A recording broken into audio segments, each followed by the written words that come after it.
Good morning. I'd like to call to order the November 15th, 2023 City Council meeting. Let the record reflect that all City Council members and city officials are present. If you would please stand and join us for the invocation, followed by the pledge, and if you are wearing a hat, please remove it.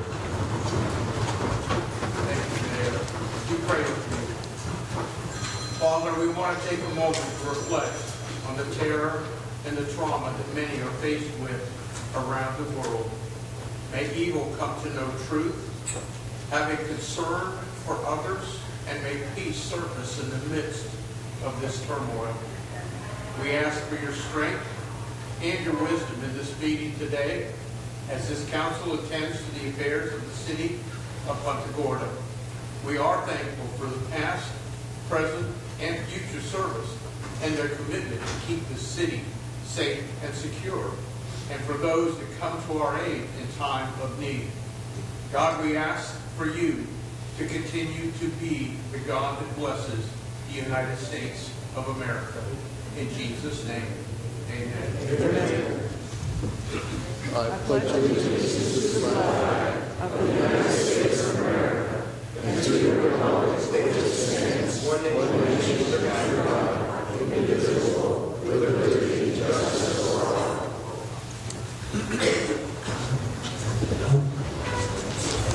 For purposes of those who are following the agenda, we are going to move up all of the proclamations under item 2, proclamations and presentations.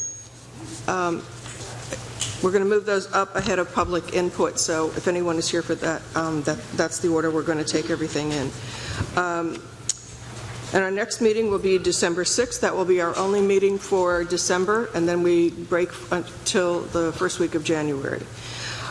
So the first item of the agenda is a presentation, and I'm going down to the podium for this, and I'll be right with you.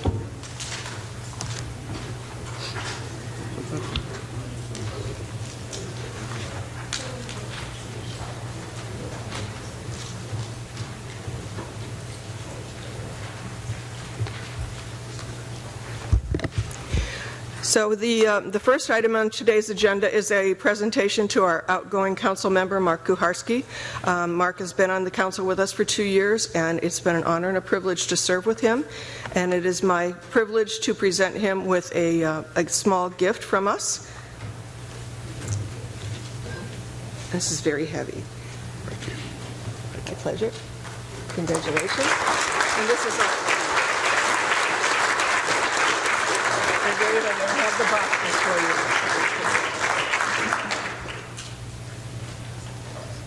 Thank you. And here is the box for that.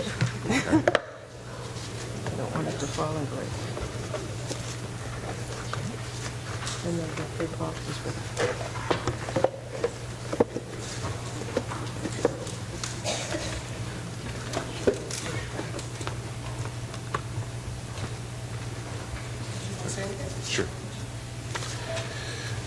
Good morning. To all the residents of the city of Punta Gorda, I would just like to say that it has been an honor and a privilege to serve. It's been an incredible experience, and I thank you all. To the city council and city staff, I'm very proud of all that we've accomplished. Thank you for your friendship, your camaraderie, and your support. And to Ms. Lux, congratulations on your victory. I wish you all the best. Thank you.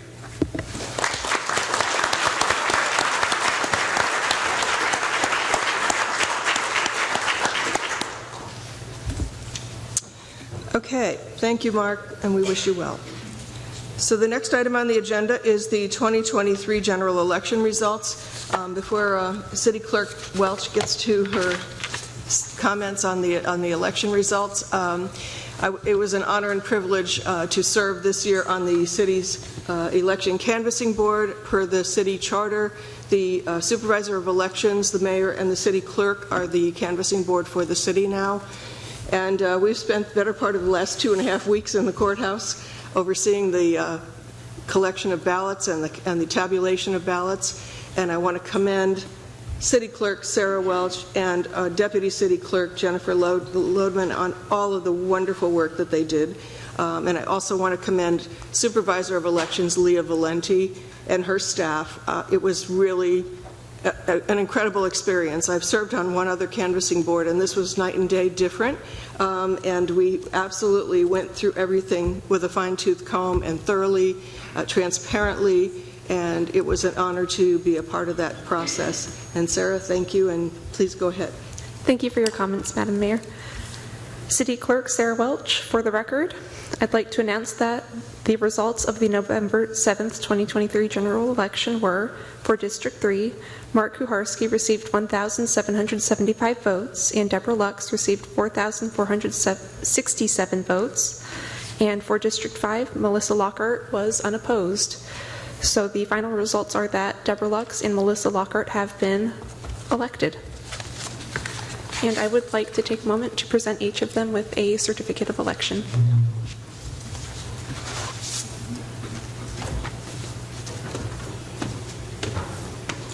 Thank you.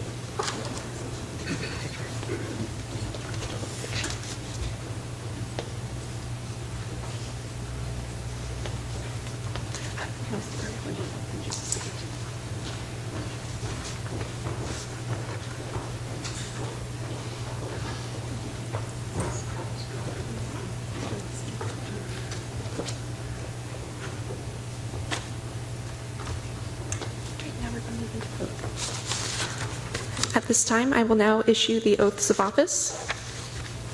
If you could both raise your right hands. Do you, Melissa Lockhart, and do you, Deborah Lux, solemnly swear or affirm that you will support the Constitution and will obey the laws of the United States and of the state of Florida, that you will, in all respects, observe the provisions of the Charter and ordinances of the City of Punta Gorda, Florida, and will faithfully discharge the duties of the office of City Council? I will. Thank you. If you could both come over and sign. I've got a pen here for you. I'm sorry, there is not. Not a lot of room. Yes. So this is yours. Just that right here. And I'll finish it up. Okay. All right. Sean, if you would like to join Debbie for a picture, that would be great. I don't know if Melissa's Signature. is Melissa, your spouse here, your father? You want a picture with your dad? Oh, yeah, Dad's here. Get a picture? Dad, why He's don't like, you "Oh, come up great." and take a picture? Come on, come get a picture. Oh, it's Not yet. Those are being made still. Oh, do you want Yeah, to start a picture? face Melissa. Which way? Corner here. Come on. Get a picture.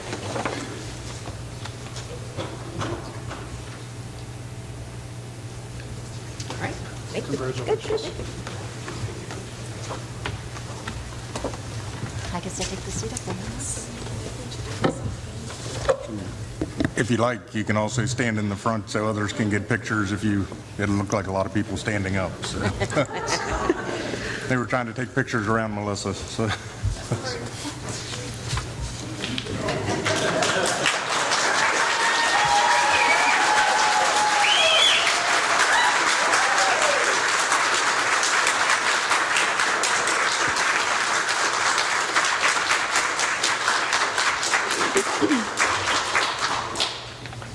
Congratulations and welcome. Congratulations, Melissa. Thank you. So, at this point, it is my honor to open the floor for nominations for the office of mayor. There's no need for seconds. I nominate Lynn Matthews for mayor. There's no need for any other nominations. I nominate Bill Driver for mayor. Any other nominations?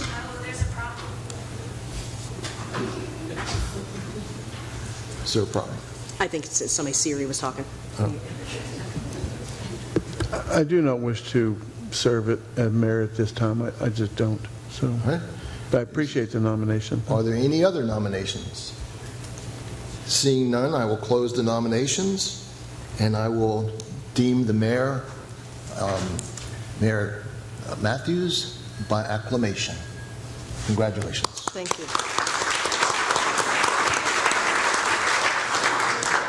Thank you all very much. I appreciate the vote of confidence, and I will do my very best for you. At this time, I would open up the floor for nominations for the seat of vice mayor. Are there any nominations? I nominate Bill Driver for Vice Mayor. Are there any other nominations? Okay, by acclamation, Bill Dryburgh is the Vice Mayor. Congratulations.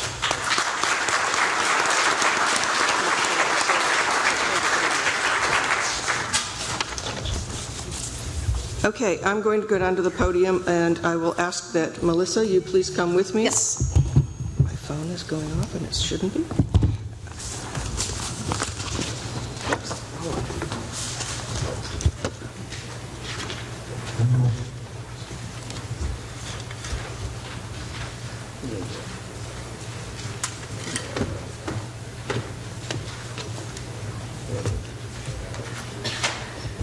So we have two proclamations today, and the first proclamation is in honor of Small Business Saturday, and Melissa Lockhart will be presenting this.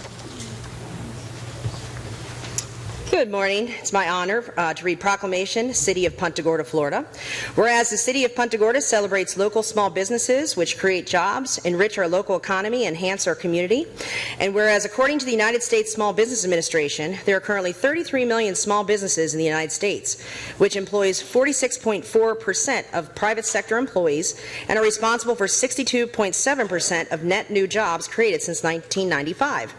And whereas 72% of consumers who were aware of Small Business Saturday said the day encouraged them to frequent small, independently owned retail service and dining establishments throughout the year.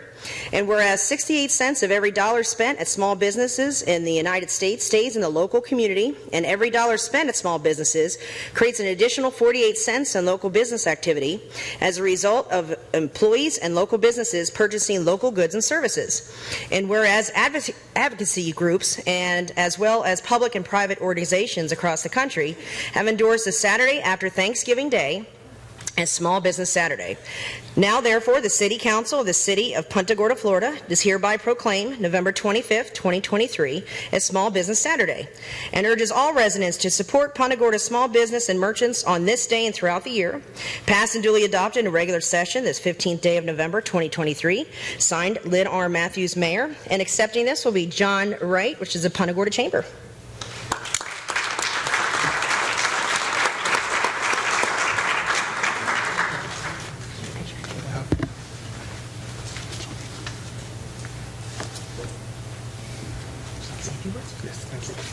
Can I use your pen? Thank you very much. It's an honor to accept this on behalf of the small businesses of Punta Gorda. I do want to suggest to you all that in celebration of Small Business Saturday, we at the Punta Gorda Chamber are again hosting our Sullivan Street Craft Fair. So we apologize for the traffic and congestion of that weekend, but it's in honor of everybody and every small business in our area. We know that thousands of people show up from all around the region to come to this. They don't just shop in downtown Punta Gorda. They go to Fisherman's Village and they get to learn what is new and fresh here. So please note that Sullivan Street Craft Fair is that same weekend in celebration of Small Business Saturday, 10 to 5 on both days, the Saturday and the Sunday. And if I also may, tomorrow night we are bringing Third Thursday back with a huge wallop. Third Thursday is a passion and a labor of love for us at the Chamber. We've had pandemics, we've had 2 hurricanes, we've had supply chain issues, we've had workforce issues, and now it's time to bring this back and to get together as a community to come down and celebrate what makes Punta Gorda a real city. If you are able to come down tomorrow, there are 2 mini markets. One is going to be in Herald Court Center in the parking garage, and the other one will be on Taylor, northern side of Marion. And there are going to be 2 charities that we're supporting for this one. St. Vincent de Paul, which is, they've approached us. They do tremendous work in this community, and they've said they need things like toilet paper, toothbrushes, toothpaste, deodorant, shampoo, just basics like that. So if you can bring any of those down, that will be in the parking garage. There'll be a table and a collection for them. And then in the parking lot of Illusion Salon will be the marching band of Charlotte High School. Charlotte High School, they are going to represent our community in a tournament in Tennessee in the early part of 2024. And there are several of those students that can't afford the trip. So we are working surreptitiously as a secret Santa, along with the musical director, to collect funds that will go into their pockets to those that need it the most so that every child can go together. So if you can come down, that's tomorrow from 4 till 8. And again, thank you very much for this proclamation. Appreciate it.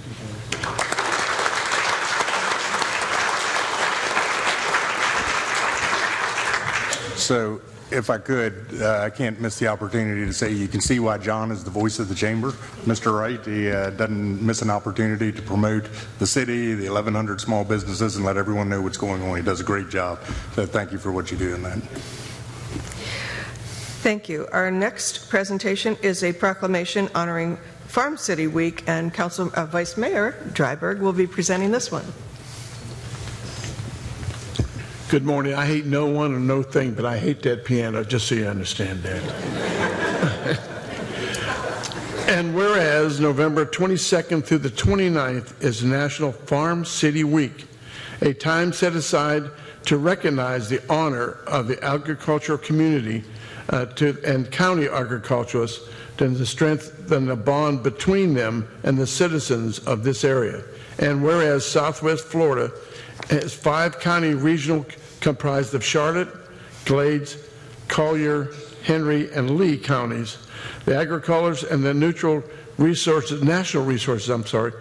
industries contribute $8 billion annually to the economy. And whereas the region's agricultural mass is 1.3 million acres and contributes immensely to the water recharge, wildlife, and habitat in the region, and farmers, growers, and ranchers of the area have been good stewards of the land for generations. And whereas dollars generated in the rural agricultural Southwest Florida are spent in urban cities including Punta Gorda, adding to the total prosperity of the region. And whereas the University of Florida Institute for Food and Agriculturists and the Science and Florida Gulf Coast University Center has agriculturists provide information and education support to the region and agricultural industries and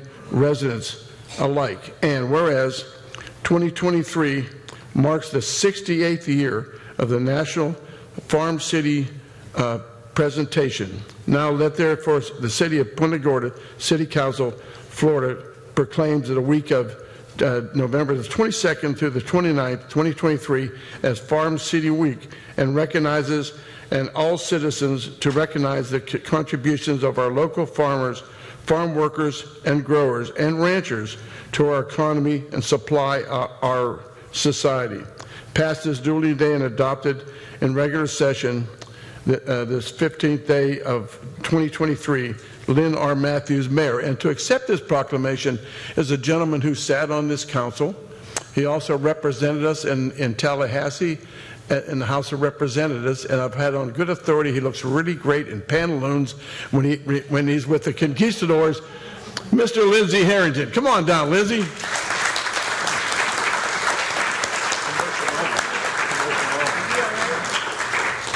Commercial moment, Bill. You got it. Yes, you can. Thank you. Want to say something? Yeah, please. I want to thank City Council for this proclamation today, and congratulations to your new council, and best wishes in the future. The DeSoto Charlotte Farm Bureau has been in existence for many years here in Southwest Florida, and we're joined together in our efforts of looking out for the consumers in our region. And it's been a really important issue within the Farm Bureau of representing the ranchers, but also, most importantly, it's the consumer.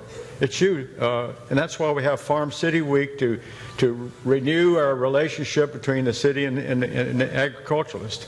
You know, one point I'd like to always make is you pay hundreds of dollars to be lobbied by the newspapers. And a lot of times we don't agree with what they say.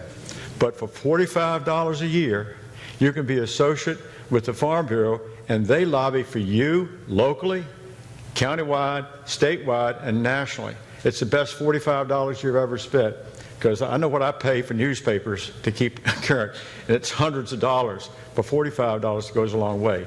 I'd like to also have a commercial moment and just tell you about the Center for Agribusiness. They join with the Farm Bureau and celebrate this week because the Center for Agribusiness at Florida Gulf Coast University, its purpose is to create a new industry. And the new industry is young people who will, and relatives of farm and ranch owners, it's to create an industry where these young people will go into the office, and the farmer and rancher and grove owner can be out in the field taking care of production. But what they will do is they will manage the business. They'll find the best prices. They'll manage your workers, especially with the immigration licenses and et cetera. And also lobby for you locally and statewide. But it's a new innovation. It's not done by many universities, and so the Center for Agribusiness has started this, and it's kicking off. We have an associate degree right now, and our next move is to bring it to a full 4-year degree, and we hope we have great success that maybe the next 2 to 3 years before the legislature. It takes a while to get things done, as you probably know very well. But thank you for this recognition. Appreciate it very much, and God bless. Thank you. Thank you. Thank you.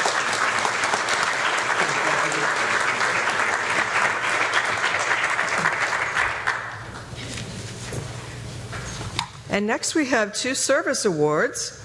The first is for 20 years of service to our Punta Gorda Police Department and the citizens of our community.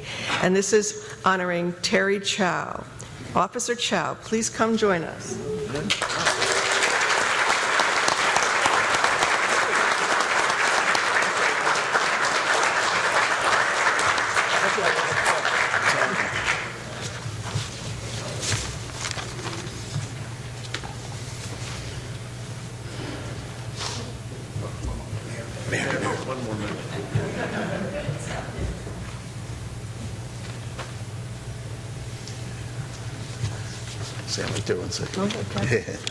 Good morning. Captain Norm Nahr with the Punta Gorda Police Department. As the Operations Division Commander, it's a privilege to introduce Master Police Officer Terry Chow. He started with us back in September of 2003.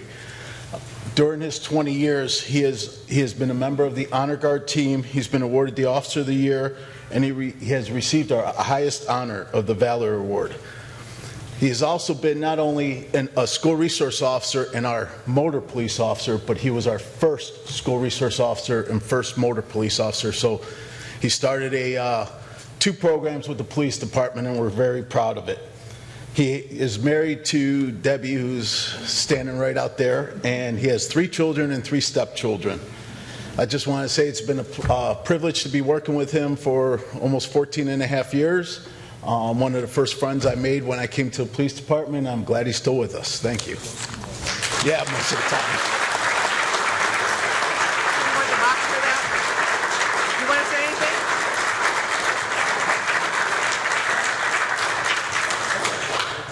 He's been working since 6 o'clock. Oh, understand. As one of Thank our you. Thank you. SROs, they certainly serve an important function in our community, and we appreciate what he does with the work in the schools and the children. Certainly notable and appreciated. So, thank you for the years of service.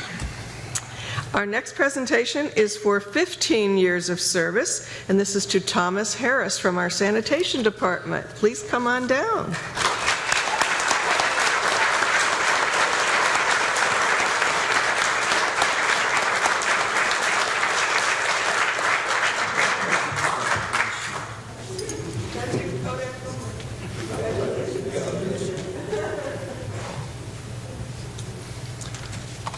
And this is one that I always say, if I'm not in the office one day, no one really cares, but if they don't come to the office one day, the complaints roll in. So you know who's very important. If his truck's not on the road, everyone knows it. So we really appreciate the work you do. We have a great team working together to make things happen.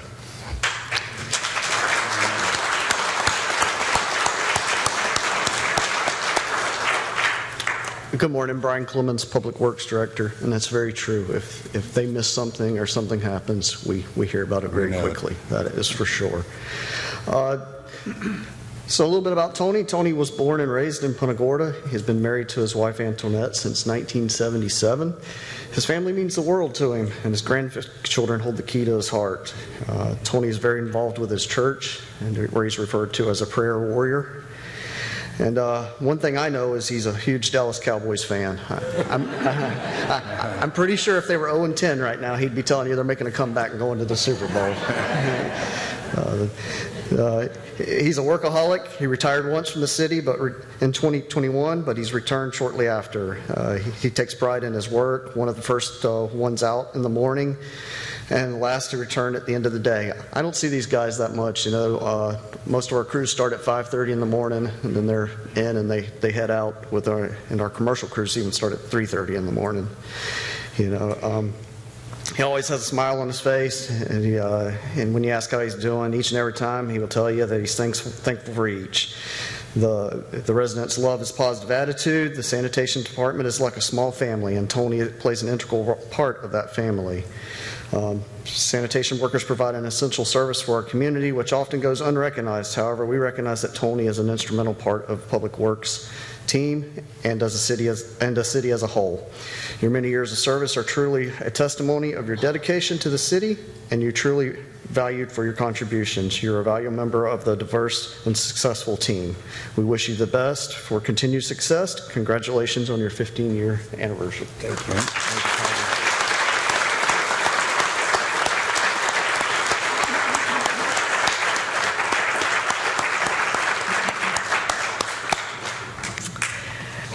Our next presentation is something that is very near and dear to my heart. As everyone probably is aware, we had a lot of really loud airplanes flying over our houses about a week or so ago.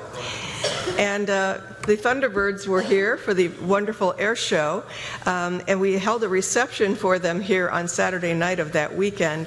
And they did some presentations to the city, and I'm going to present these with our Vice Mayor today to show everyone. We're going to give custody of these to the Military Heritage Museum since it's all based around the United States Air Force. But they presented us with 3 lithographs that are just incredibly beautiful. The first one, that's okay. That's not the first one, but no, that's good. No, you're fine. Okay. So this first one is a lithograph of Top Gun Maverick, and this was one of the presentations that they gave to us at that event, and this is really pretty. I thought it was me.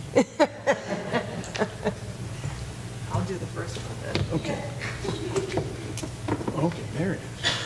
So this is the first one, and it's, as you can see, a beautiful in-flight photo of all the guys and women on the team. There is one woman who flies with the top 8, and the number 1 flight command officer, Justin Elliott, presented this to me for the city, and they're all autographed at the bottom from all of the members of the flight team. So we're going to give custody of this to the museum as well. Okay, you want the other one? Sure. All right.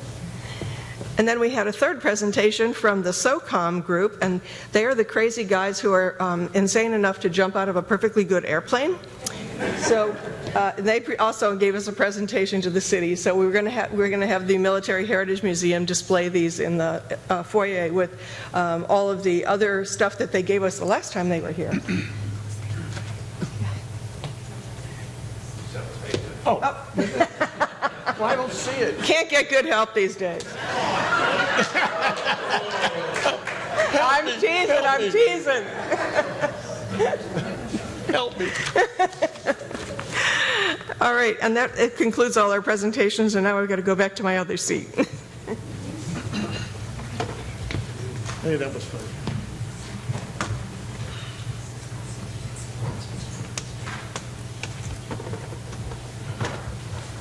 All right, get the steps.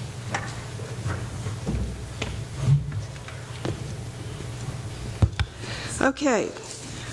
At this point in time, we will be opening up the floor for if there's anyone in the audience who has submitted a resume to be considered for a board or committee seat on one of our boards. If you'd like to introduce yourself to the council, you can come to the podium, state your name for the record, and you'll have 3 minutes.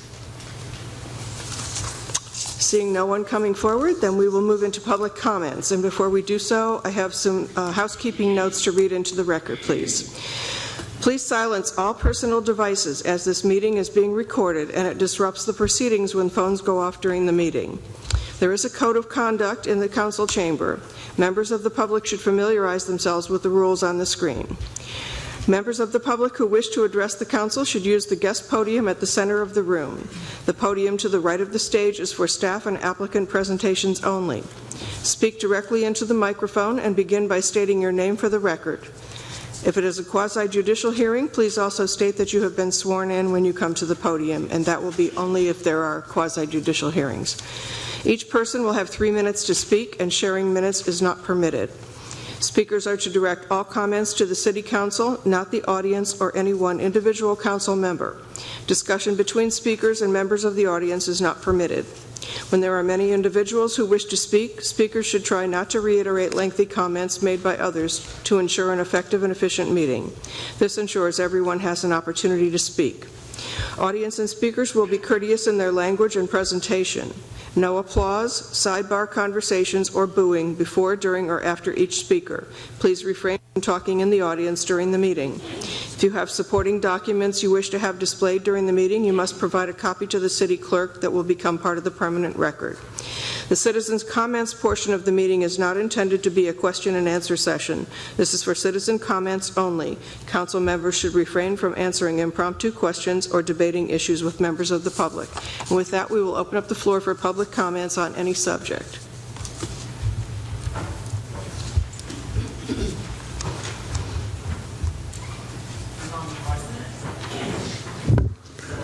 Good morning, City Council and everybody in the chamber. I would like to first thank Debbie Lux and her husband Sean for stepping up and running for City Council District Number 3. I ran from my car. I saw you get sworn in from out there. Thank you, both of you. You make a great team, an asset to our city. The last meeting, I applauded Mayor Melissa Lockhart at that time for being the voice of reason on our council. And I have numerous times, I know 3 times from this dais and once from Charlotte County, I have complimented City Manager Greg Murray numerous times. And why I applauded her is because that 4% was already ready to go, and it was the right thing to do. I have said numerous times from this dais we need to be conservative in the city of Punta Gorda. And regarding my comments on Chief Davis and our fire chief taking a reduction of 15% in pay, I have stated numerous times the excellent job Chief Davis does, not only at this dais, but at Charlotte County as well. Making a suggestion like that is not an insult. It is showing that we are trying to make the numbers work in the city. Inflation is sky high, gas is sky high, food is sky high. And I also want to move on to this. I would like all of you, you're all invited to come celebrate Saturday, December 2nd from 9 a.m. to 12 noon on the US 41 North. We will be celebrating the March Against Mosaic Part 1 5-year anniversary. We had over 400 people at our first march. It is when we really started to get the focus on not what a great company Mosaic is and how they donate money to the police, the sheriff, city councils, the Chamber of Commerce, etc. But we started focusing on the toxic pollution being discharged into the river from NPDES permits and outfalls. I also received my letter back from the Army Corps. My letter is one of the letters they're using to make a decision if we're going to have a hearing. I attached some very serious documents. Thank you, Council. Where is that march, Tim? US 41 North will be meeting right across from the library. Don't park in Last Street, Park. Before 1 o'clock. Hi, good morning. My name is Chester Sokolowski. I'm a resident of Punta Gorda Isles. First, I'd like to extend my great appreciation and congratulations to Ms. Lux on her win at council. I would also like to extend my personal thanks to Mayor Matthews and to City Manager Murray and to Catherine Miller. If you don't know her, with the unique challenges I faced with the seawall problem, and they were all over it. And if anybody's in this room and they have those types of unique challenges, certainly the mayor and the city manager would like to understand those challenges. But Catherine Miller really does an outstanding job of communicating with those contractors that were hired. And finally, I would like to thank the mayor for putting the contact name in for the fiber that's going on, as we had some unique challenges, and I can't imagine that you just weren't overwhelmed with calls. But by putting that in your weekly newsletter, it really did. I got right to the guy, and believe it or not, within an hour, he had folks out assessing my unique challenges there. So thank you very much. You're welcome.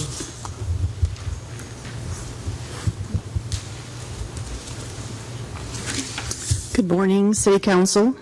My name is Janine Polk, and I'm a resident of Punta Gorda. My sons are sixth-generation Punta Gordians, and we are part of the 72% majority. Congratulations to the citizens of Punta Gorda in electing a representative who's willing to listen to the people of this city, Dr. Debbie Lux. I'm hoping our City Council will acknowledge that the outcome of this election was not just about listening to your constituents, but it was also a referendum on the recently approved and highly contested land development regulations. Our message to you is, no, we don't want to urbanize Punta Gorda. No, we don't want extremely limited parking on new developments in our downtown. No, we don't want overdevelopment to redefine what we have invested in, our homes. No, we don't want developers deciding what is good for our town while lining their own pockets. And no, we don't want to intensify development along our estuaries, which should be protected. Furthermore, we need our City Council to be good stewards of our precious tax dollars during a time of inflation, and unfortunately, we are not seeing that in today's presentation. Do not approve the wasteful spending on the extremely costly renovation and grandiose addition to our City Hall. Do not approve the wasteful spending on the over-the-top reconstruction and or renovation of the A.C. Freeman House. Do not approve any purchases of a portion of the impact facilities without revealing to the taxpayers what you're negotiating. Be warned. We're tired of you ignoring the wishes of the citizens, the voters. And if it continues, we're coming for your seats. Have a wonderful Thanksgiving. And when you come back from your time with family, please rethink on your positions on the LDRs and the outlandish proposed spending of our tax dollars. Thank you. Folks, please no applause.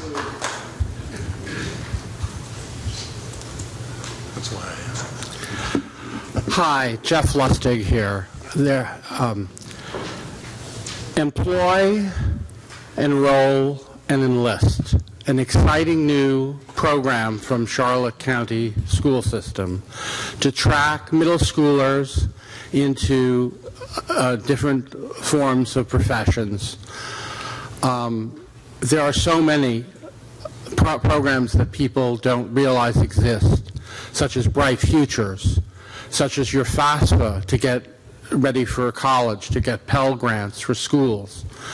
In Punta Gorda, we have a Blue Ribbon School, one of 11 in Florida, the top rating of FSW, dual enrolled, where an individual can get an associate's degree free. With that, you also receive a $5,000 grant to go to FGCU, and whereby my son was able to go, literally paid to go to college.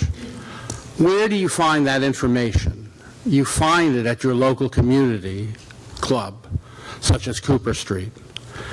They are very important resources for individuals to navigate the educational system in our town. There are great needs to improve the school system, and now with the new employment that is available with Sunseeker, our children can stay here and not be forced to leave and can have a social life. When you look at the demographics, it's very hard to retain young people, but I was there and I saw that there were many young people going for orientation at Sunseeker, and it was very exciting to see. Again, I think it's very important that Cooper Street is a very good resource to allow people to do that, and please help them come into compliance. The head of the board was a former council member of yours, and he was very instrumental in helping me with the Punta Gorda sign ordinance. I think you guys are doing a good job with what you have to deal with, and I thank you very much. Thank you.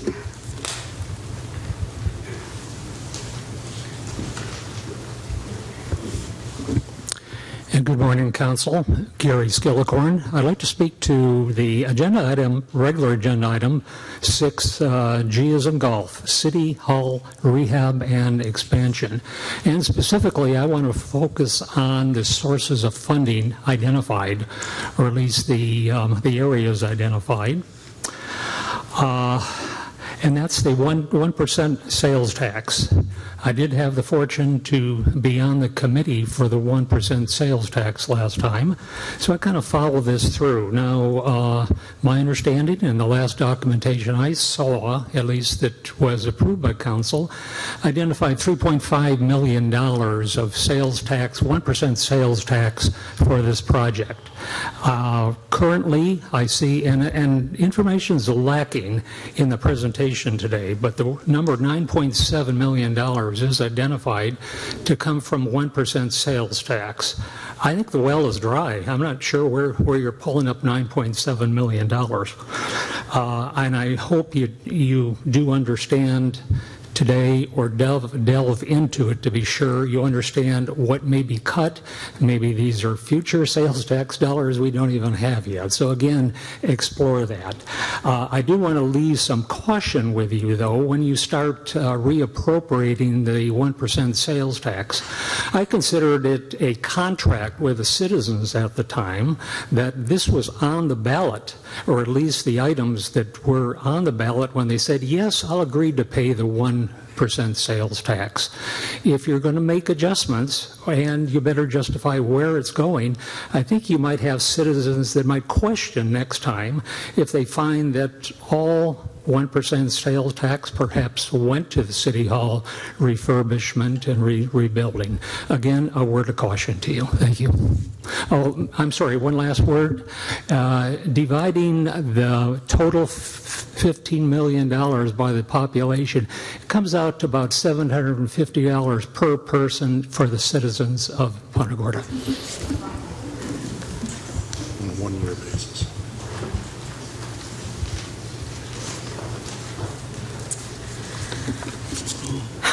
Hello, my name is Terry Sammons. I live at Windmill Village. I'm a brand new resident of Florida. I know you have much bigger issues to deal with this morning from what I hear, but I understand that Gilchrist Park is a city park, and I was told that this is the forum to bring it up. I've played there for a few years, and usually there is a courtesy in how the park is used, and there you put your paddles up. People aren't doing that anymore. They're coming in forums and they're using it as their own individual court.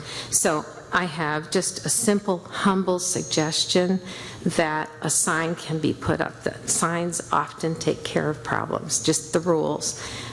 Please be courteous and put your paddles up. That's my suggestion. Thank you. Thank you.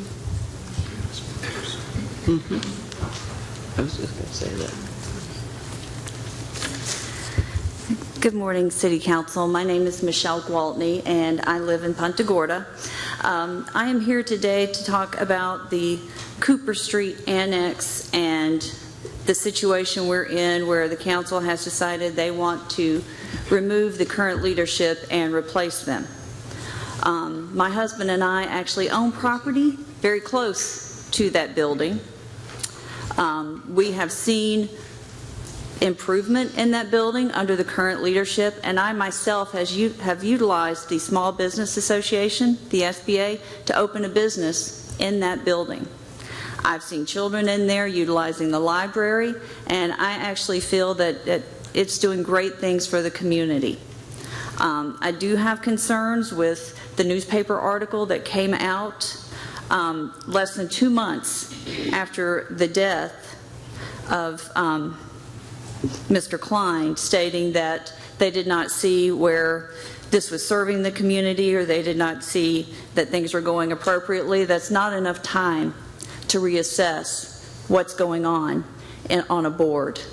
I also am concerned that we're talking about the Y taking over the entire facility, possibly not. It doesn't sound like we have a real plan of what we're going to do with it.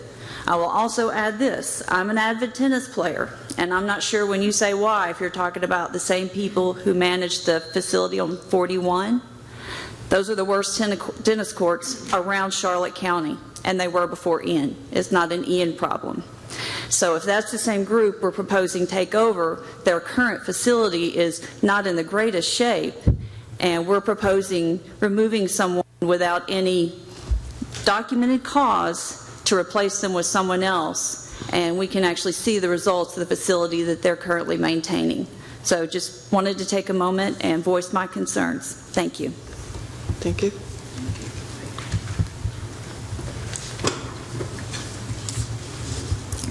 For the record, Anna Callwood, community advocate.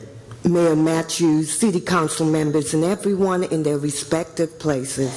I stand before you representing concerned citizens and supporter of Cooper Street Community Center, who have been meeting regularly once we found out via the newspaper about the center's dilemma.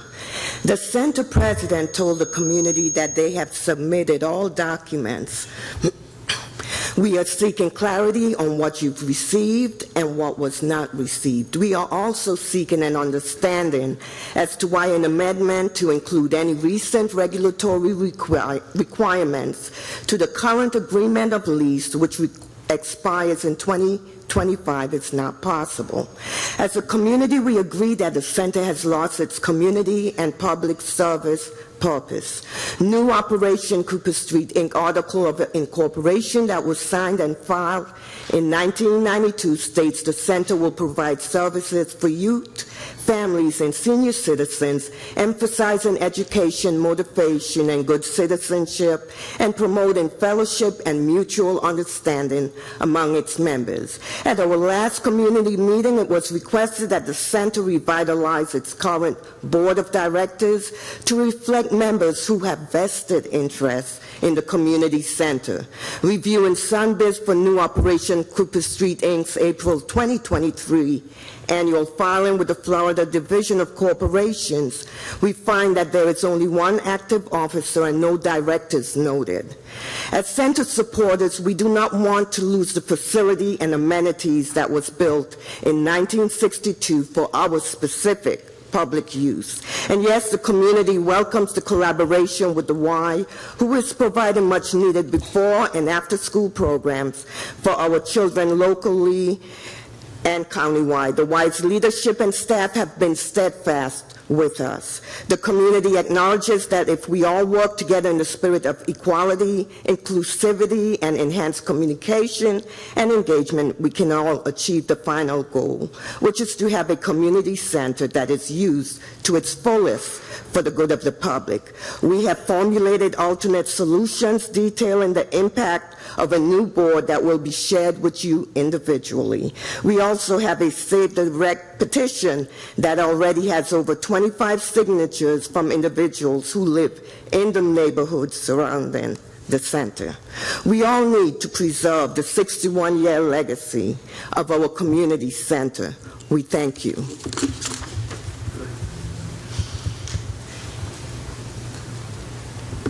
Good morning to Mayor Matthews, City Council, and everyone here today. I am Pastor Demetrius Thomas, the proud pastor of St. Mary Baptist Church, located in Punta Gorda, 605 Mary Street. We are located directly across the street from Cooper Street. There was a time when a Little League baseball field sat near the Bayfront Center. People lived on the second floors of downtown shops and walked to the games. Downtown near the bridges over 41, there used to be a trailer camp with a lively recreation center. Those days are gone, but the small town spirit that many love about Punta Gorda still exists on the east side, where the Cooper Street Recreation Center represents our community center. I practically grew up at the center where my dad, Isaac Thomas Jr., was director for 17 years, followed by Anna Callwood, Grace Nurse, then Zelda Smith, and now being ran by Cooper Street Board. Yep, I understand that times move on and things change, but is that a reason to change the connection between the center and the community? If the existing Cooper Street Board does not present needed documentation that's requested, and as a result, the Cooper Street Board is dissolved, I and a committee that's meeting at my church, St. Mary Baptist Church, are prepared to help. If new board members are needed, we have a list of candidates.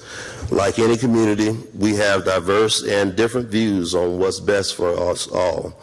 Our committee includes the NAACP, representatives from our neighborhood churches and private businesses, and individuals who believe in Punta Gorda. Members of our community and our committee want to coexist with the Y.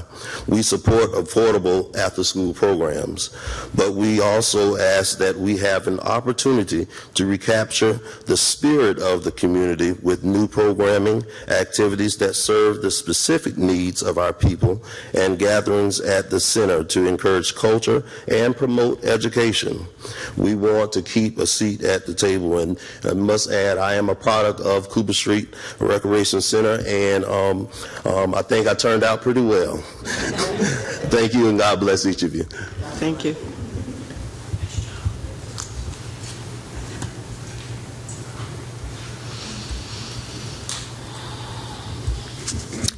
Hi, Pat Niles, Gateway Point. Last night, I arrived from Binghamton, New York, coming back here to our dear Punta Gorda. And on the negative side and the angry side, I can look at Tampa and Sarasota and see how overly crowded they both are, and how very difficult it is to drive.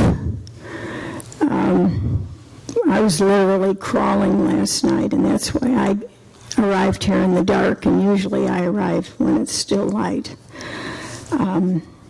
But I get a boot out of these meetings and how you open them. And I'm just writing this one in about the Bureau, when you mentioned about agriculture. I've been coming back and forth, and when I come into Florida from Georgia, there's always at the Florida Welcome Center where you stop in, and they always offer you grapefruit or grapefruit juice or orange juice. And I always get a boot how friendly they are. So it was terrific to hear about agriculture here too, and how we're addressing that in the state. Quickly here, I did have a chance when I was up in Binghamton to talk to one of the staff of Chuck Schumer, Senator Chuck Schumer up there. He's from New York. And we did talk about fentanyl and any things that may come from our federal level to address what we will be addressing here. And Upper Charlotte Harbor, I think, will be of interest of all of us. Also, we talked about Gaza and the West Bank, and I deeply appreciate that we have a republic, and we did it here today. And I'm just so grateful. Our founding fathers would argue too. over all those issues, and yet we all got to where we all are today. So I think that's a very, very big deal. And I was looking here with Bill. You might have fumbled the pictures here a little bit today, but you'll pick up on your office, and the mayor will make sure you toe the line. So you'll be all set. He's wonderful. He is wonderful. Could have happened to anybody. It could have. I'm not so sure Melissa would have screwed up, though, toward the end of her administration, though. Thank you.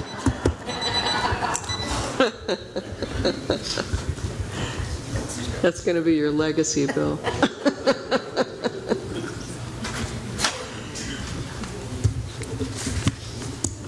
Good morning, ladies and gentlemen. My name is Sheila Cherian, and I've been a citizen here. I've lived here for close to 4 decades. I had absolutely no intention of speaking today. And so after hearing about Cooper Street, which is very dear to my heart, I decided to speak extemporaneously. This is just an agenda. It's not my notes or anything like that. I just need to hold on to something, otherwise I'll fall down.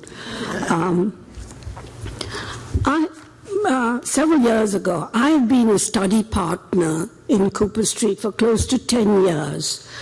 I dealt with the children, with their reading and their math homework. It was an absolutely undiluted pleasure for me. I was their Tuesday afternoon gal. And dealing with those children was especially wonderful to see them develop. And then after 10 years, once I got more involved with the community, I felt I could not do justice to the children. As you all know, we have to be consistent with children. There's no point in going there a couple of Tuesdays and then the following Tuesday not attend. So consistency was important to me, so I removed myself from being a study partner. Several years later, I found out that there was one of my students who came from a very challenged, extremely challenged background. She had witnessed her father kill her mother, and the father in jail. And I wondered whatever would happen to this child. Several years later, I was at a meeting, and all of a sudden I heard this girl's name mentioned, and she had graduated from Miami University. This little creature, I called her little, she was a tiny little thing. She was still tiny, but she was a young lady. These are the things that Cooper Street does. Did they have many hiccups over the years? Of course they did. And I've been involved in many nonprofits. Most of them have had challenges along the way. They've picked themselves up. Likewise, Cooper Street. Cooper Street Rec Center is an iconic building. It is an iconic presence in the black community. I hope all of you, or most of you, study the history of the black community. In the 60s, because of so-called gentrification, many businesses were destroyed. The black community is a rich community with very special individuals over there. It is, as a community, it was wonderful at that time. I have studied the history of the black community there. Do not remove Cooper Street. Do not hand it over to other people. Thank you. Thank you.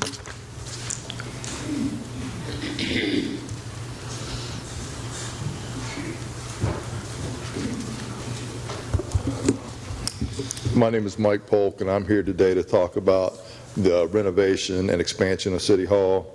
I'm an MAI and a CCIM. I've been appraising commercial properties in the Southwest Florida market for over 38 years, and I work for every major bank in the state. According to your presentation, the cost of the 6,077 square foot historic renovation of City Hall is $3.9 million, or $642 a square foot. I recently appraised a medical building that was damaged in Hurricane Ian, and the building had been stripped down to the studs, and their renovation cost for medical space was only $130 a square foot. I also compared the cost from Christel Construction to Marshall Valuation. Marshall Valuation is a national cost service that is predominantly utilized by appraisers and lending institutions all over the U.S. According to Marshall Valuation, The cost new for an excellent Class C governmental building is $349 a square foot. This is far below your estimates. The reported cost for the expansion is $11,800,000 for 12,725 square feet, or $927 per square foot, of which, per your presentation, only 9,319 square feet is finished space, with 3,406 square feet comprised of shell office space.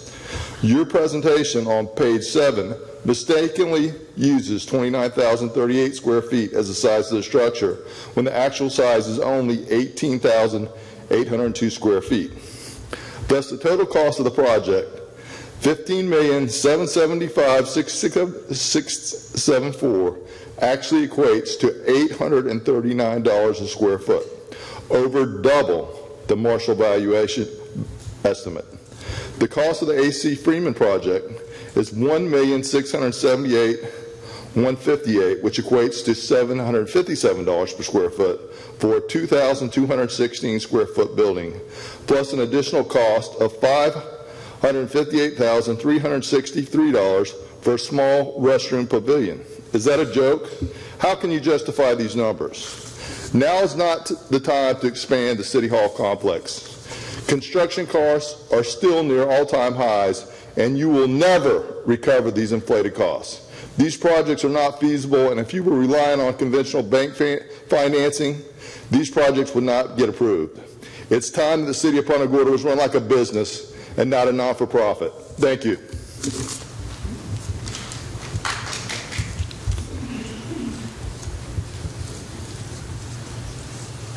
Good morning. Sean Lux from Punta Gorda Isles. Just a couple of things. First of all, I wanted to congratulate Ms. Lux. I think she's going to be a wonderful addition to the council and be a voice for the people. So congratulations. Now, secondly, completely unscripted, just something I observed when I watched Janine Polk speak earlier. We have this rule against not clapping. Okay. Now, certainly there was some clapping. It wasn't disruptive. But it did give you an idea of how many people support what she said, okay, without everyone having to file down here and stand in front of the mic and delay this meeting. So I think if you allow limited clapping that is not disruptive, it may give you a good indication of what the residents are thinking. So I would just suggest that maybe that be thought about. Thank you. Folks, come on. We have rules of order in the council chamber. I'm sorry, that is the rule. I'm not trying to be evil or mean. That is the rule. So that's part of Robert's Rules of Order. Go ahead. Wendy Mueller. I don't know if anybody realizes what Cooper Street means, but I was very privileged to be invited to the last month of meetings that the community has had. I've sat in the back of the room. I've spoken once, a little too enthusiastic, I guess, but the most exciting thing I witnessed, and I haven't seen in a long time, is the community. They don't agree. There's a lot of people that don't agree, but they agree about one thing, that they, as a black community, need Cooper Street to stay in their hands. And I can see that even though we have two sides, they are coming together. In fact, one of the things that happened, which sounds silly but it's true, 3 pastors have committed to each other and their churches to come together to support Cooper Street also. These people need to keep this in their hands. The help from the Y, that'd be nice. That gives them a little bit of licensing. But don't let them take it. Keep this city together. They are our lifeblood. They are the beginning of Punta Gorda.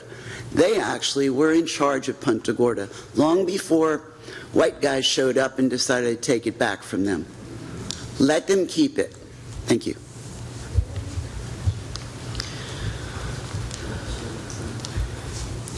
My name is Tracy York. I live here in Charlotte County. I don't even live in the city. I live in Charlotte County. But the city affects me. And the LDRs are affecting me too. Because I think you're getting the cart before the horse. You're not thinking of infrastructure. I think outside the box. And I try to, pour my heart out the last time, saying these are the wrong things. And I think the people have spoken and they're saying it's the wrong things, but you're not listening. And like I had said, I was going to walk. And I'm going to tell you again, these boots again are going to walk. I'm going to walk 5 weekends in a row, 6 weekends in a row. I'm going to walk and knock on those doors. And I'm letting you know, every time I knocked, people were saying this was wrong. They were agreeing with what Debbie Lux had said. They've been agreeing with that. And I hope you all will open your eyes, because I'm going to continue to walk, and we'll remove each one. One by one will be removed. I just hope that you see that the people really want to be heard. Thank you very much for serving, and thanks, Debbie Lux. Congratulations.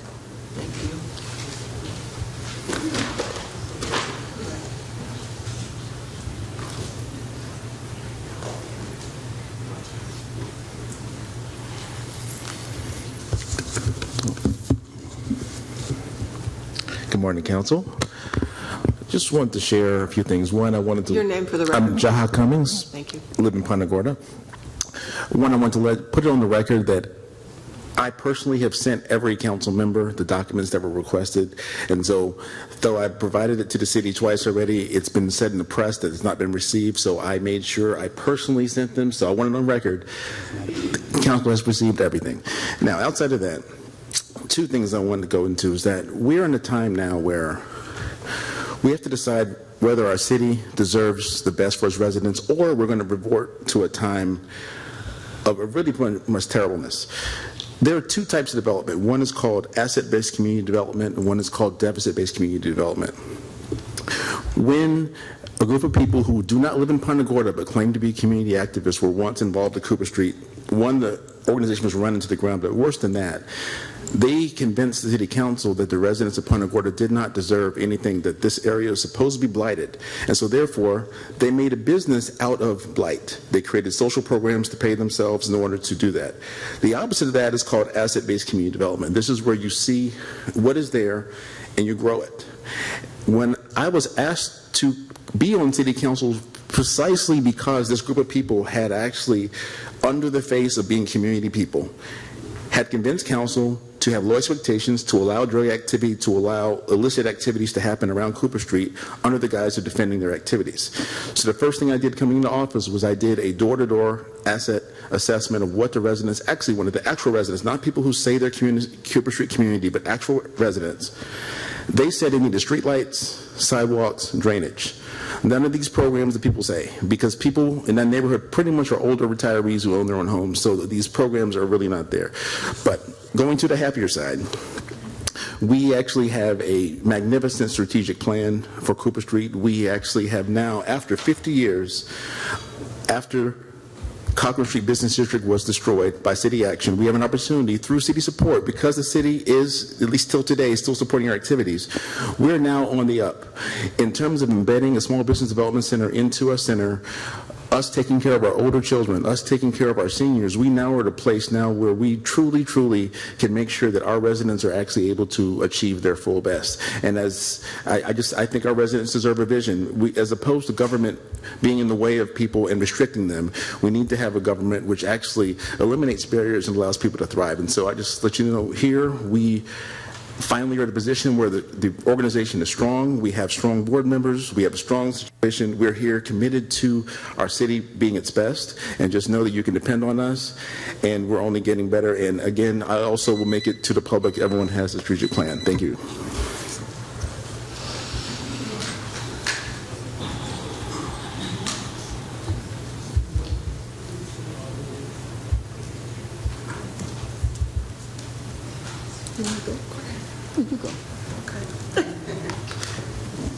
Hi, my name is Kay Ebbs, and I would ask that you all listen to the residents and open up the LDRs again and get residents' input. I know we all agreed in January that it was okay to go for an extra height in the medical district for a hospital, but I was extremely disappointed to find out that when you all approved the LDRs, they excluded a hospital. And it said the only thing that could get the extra height is mixed use. In the LDRs, there's a wide variety of things that we need to look at again, and we need to have the citizens' input. Thank you.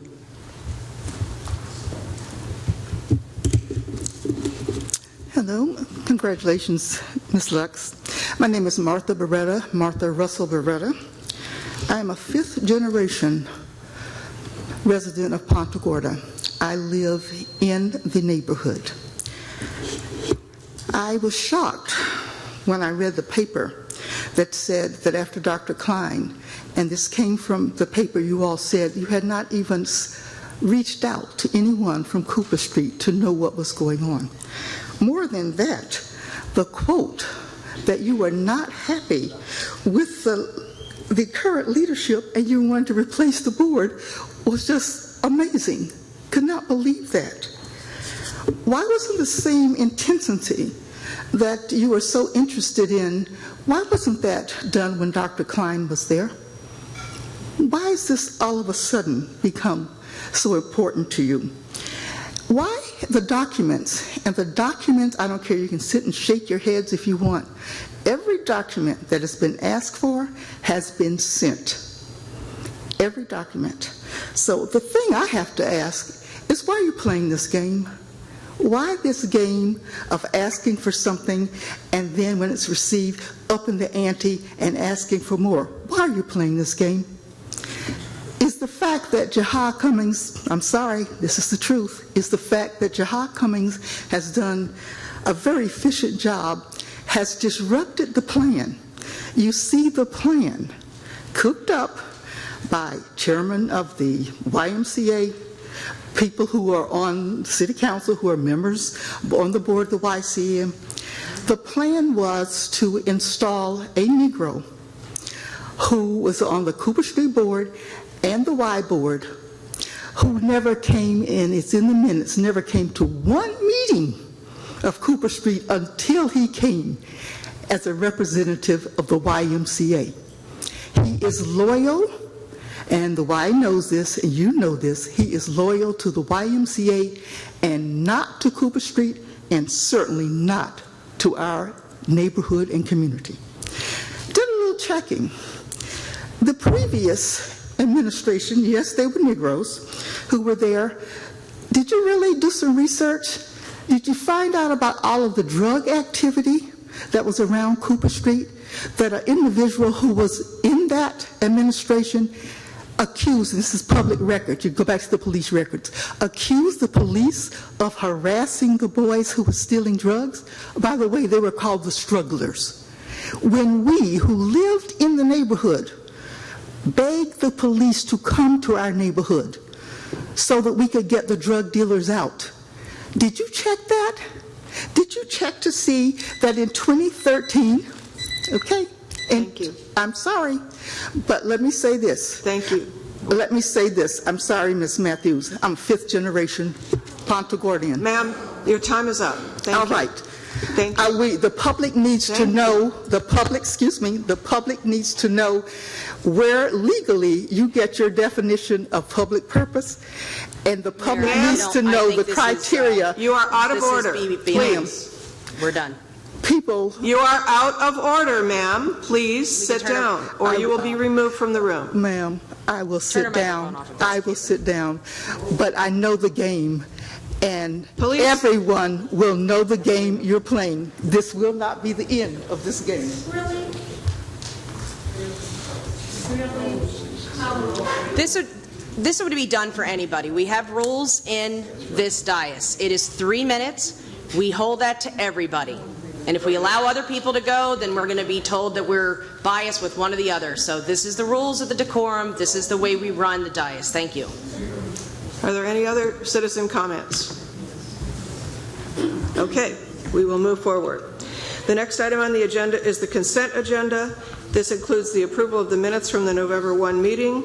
3 legal invoices, a resolution for the changing of the dates of the council meetings for 2024, the subordination of city utility interest agreement between FDOT and the city, a resolution for a sub-grant award from Florida Department of Law Enforcement for the police department, a resolution accepting a sub-grant award from the Office of Community Policing Services for the police department, and the Harbor Bridges mural replacement.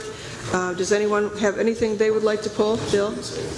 Yeah, I'd like to pull 5E, 5F, and 5H. Mayor, could we have a second until the room? Okay.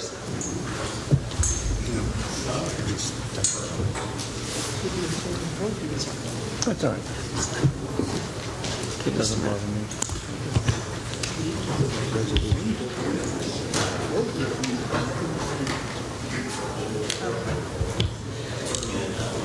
And Bill, I'm sorry, you said 5E, 5E, 5F, and 5H.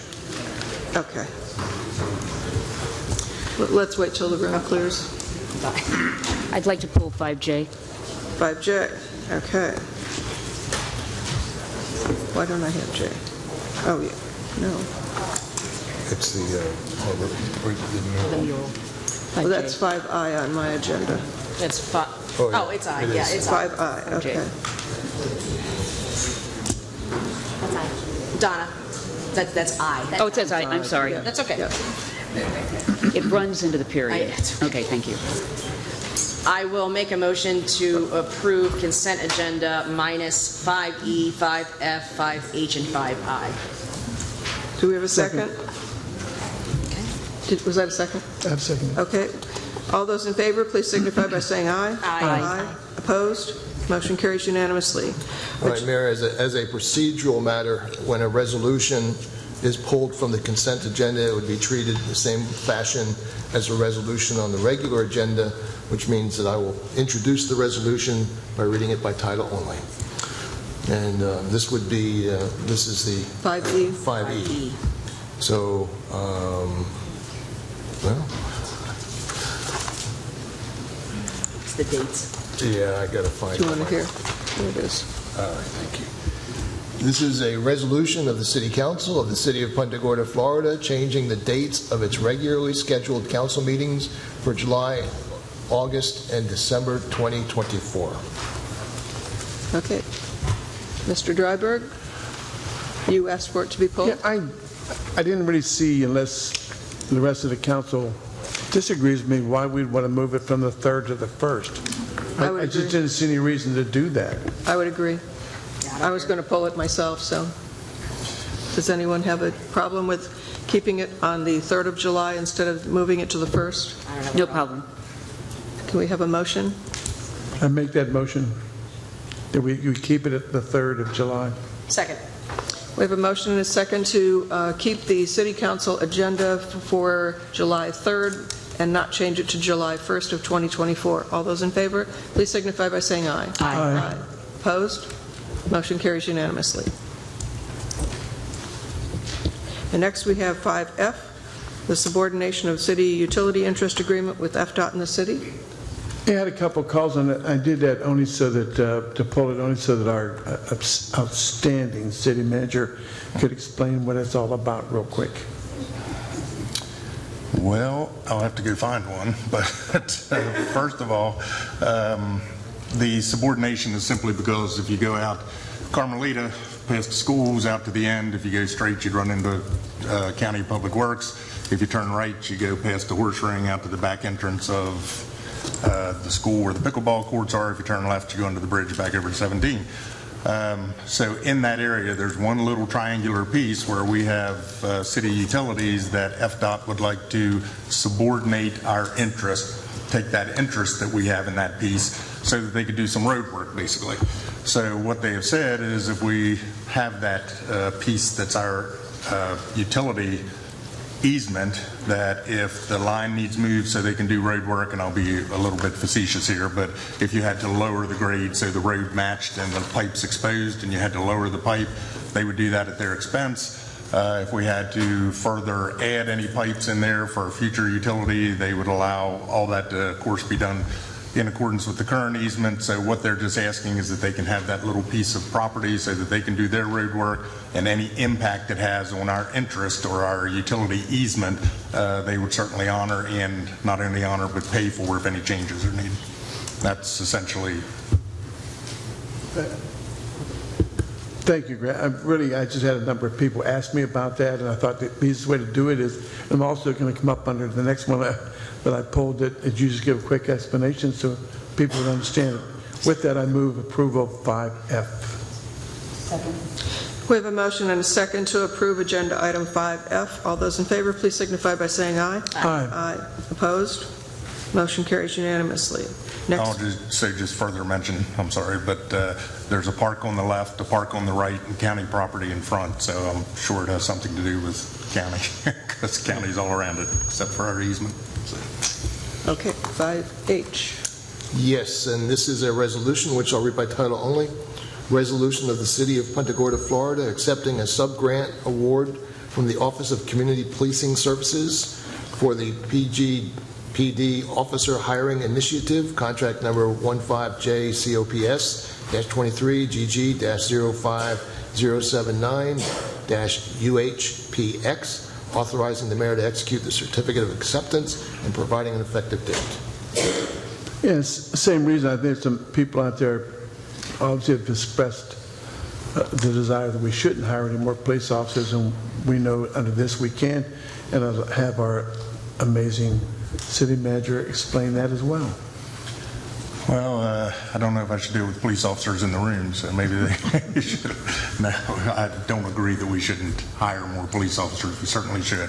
And what we've done when we put together a personnel management plan is we've shown the need. I mean, as you continue to progress through either growth or past growth issues, when we didn't have a personnel management plan that allowed us to increase staffing as necessary, we've shown the need for these officers prior with city money, and basically what we have now said is that we will put money in the budget that's a required match for the number of officers that has been approved, and if we get the COPS grant, then we can hire those 4 officers, have that grant in place for 3 years, and we can then progressively fund the positions over that number of years. So what this has done with council approval, with the full budget discussion that was last year and the year before, is allow us to move forward with hiring additional positions for uniformed officers at the expense of the grant as opposed to the full expense of the city.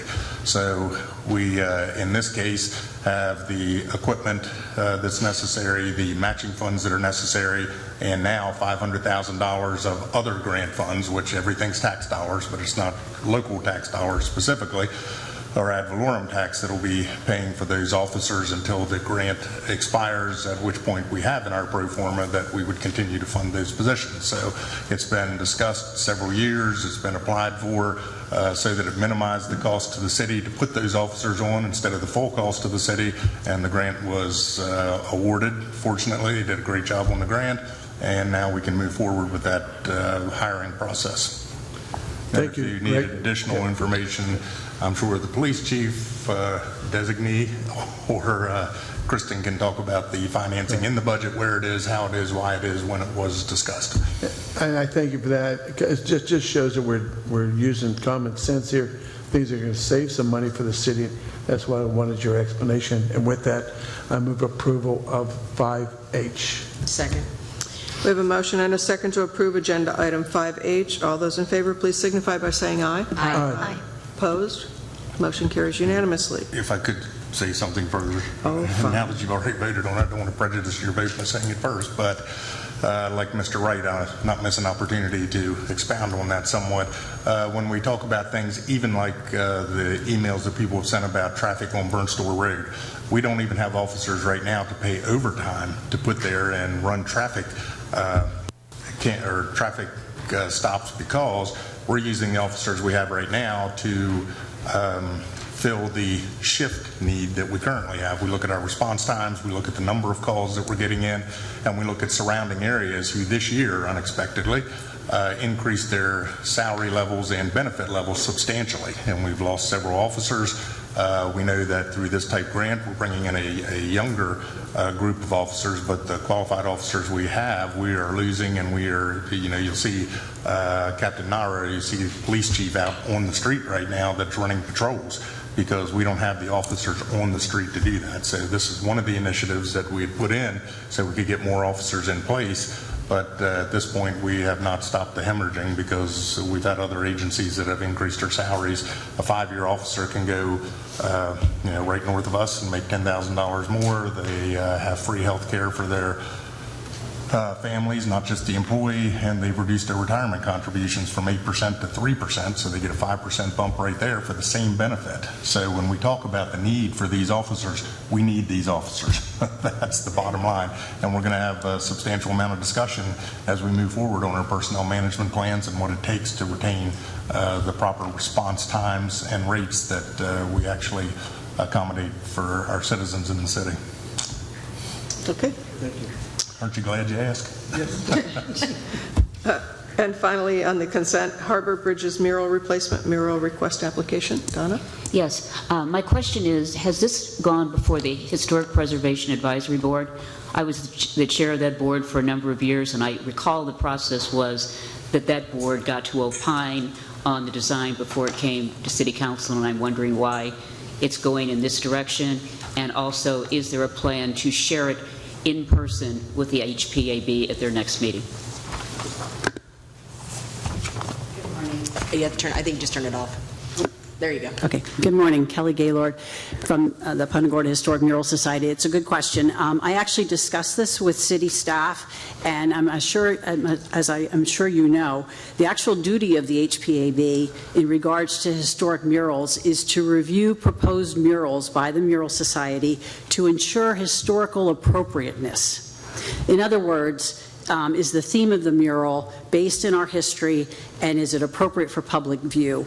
And this may sound a bit strange, but it's kind of left over from the very beginnings of the Mural Society, when folks were concerned about the overall concept of public murals and whether they'd be good for the town.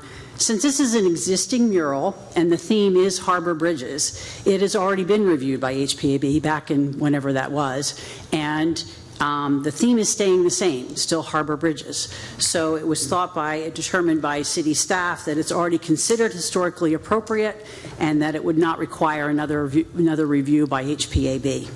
And I believe city staff said that they would share it with HPAB on an informational basis. Okay, again, having spent a lot of time with that organization and knowing how tough it is to get volunteers to be part of it, and I do recall we all looked at murals, so I just wish that this had gone in that direction. And I believe at one time you approached the HPAB to request that you no longer had to do that, because I think the comment was that we really didn't add any value. I mean, that was the meaning of it, and the board at that time rejected that approach and said they wanted to continue to be part of the process. So that's the only reason I'm raising it. Yeah, I don't believe that's what I said, but again, this is a leftover from 28 years ago. It was originally the Revitalization Committee, which when that went away, the responsibility got moved over to HPAB. And again, we're still going in front of them when it's a new mural and a new theme for them to determine, again, it's a review, not an approval, to ensure that it's historical appropriateness. Would staff like to make a comment, Mitchell?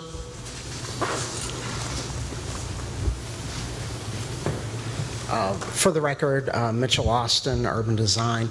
The city staff did meet with the Historic Mural Society on this item, and because there were no additional items on the Historic Preservation Advisory Board for this month, that meeting was canceled. So it was determined that in an effort to be timely in response to this, that this item go directly to City Council. So that is another factor in it coming directly here, in addition to the fact that the mural is a replacement of an existing mural.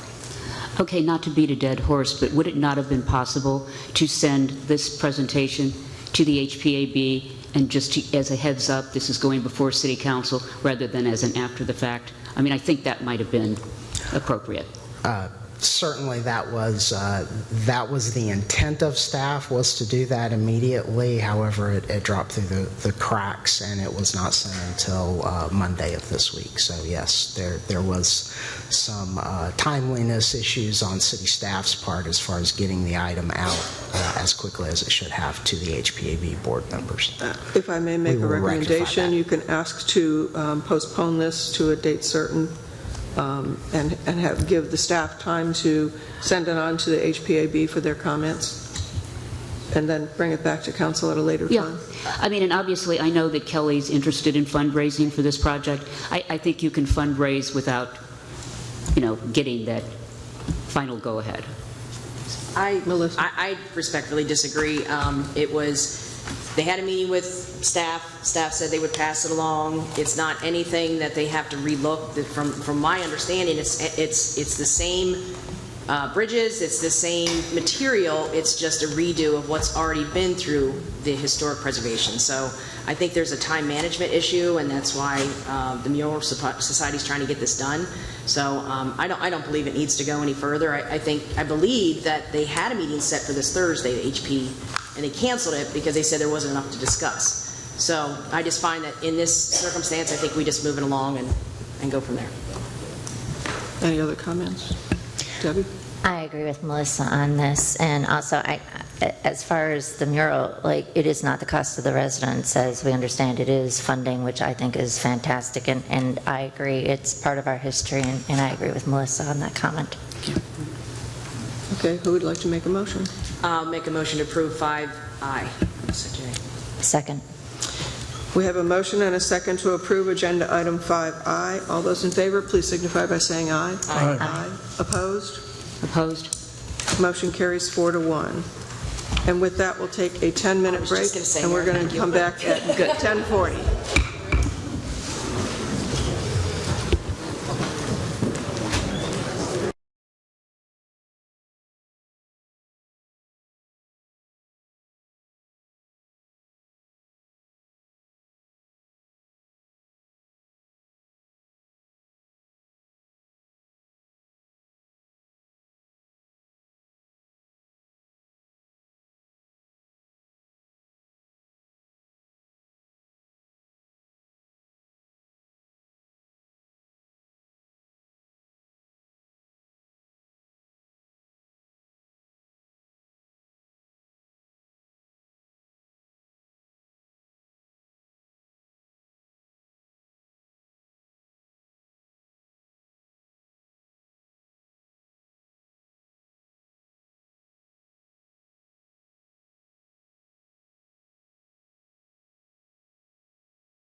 Take their seats. We're going to get started again.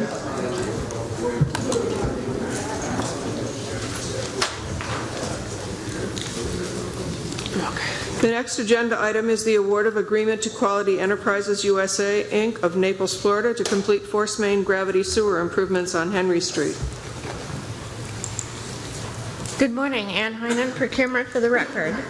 Procurement received a request from the department to issue an invitation to bid to complete force main gravity sewer improvements on Henry Street in Punta Gorda.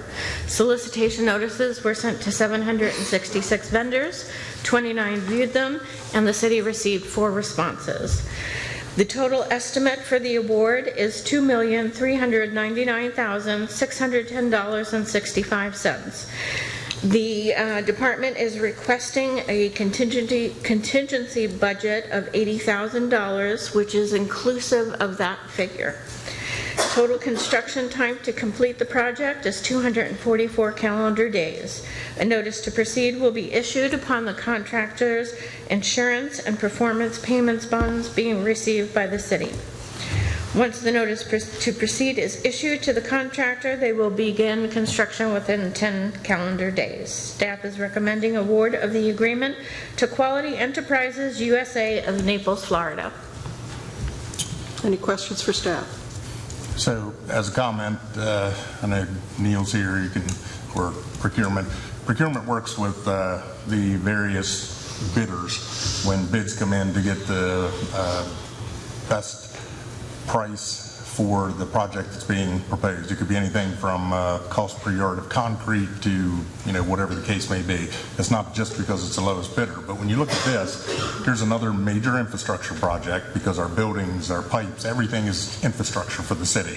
And a major infrastructure project that was estimated originally, well, not even originally, but at 1.6 million, is now 2.4 million. So the reason economic conditions that cost went up means that we do one of two things. I mean, simple choices. You build it or you don't. So in this case, we have a major force main that's going under the interstate. It's one of our, interceptor projects. That's infrastructure improvement. Not interceptor, infrastructure improvement. And it's $2.4 million. So we have the money through deferral of a project and through contingency to get the project complete. It's a needed project.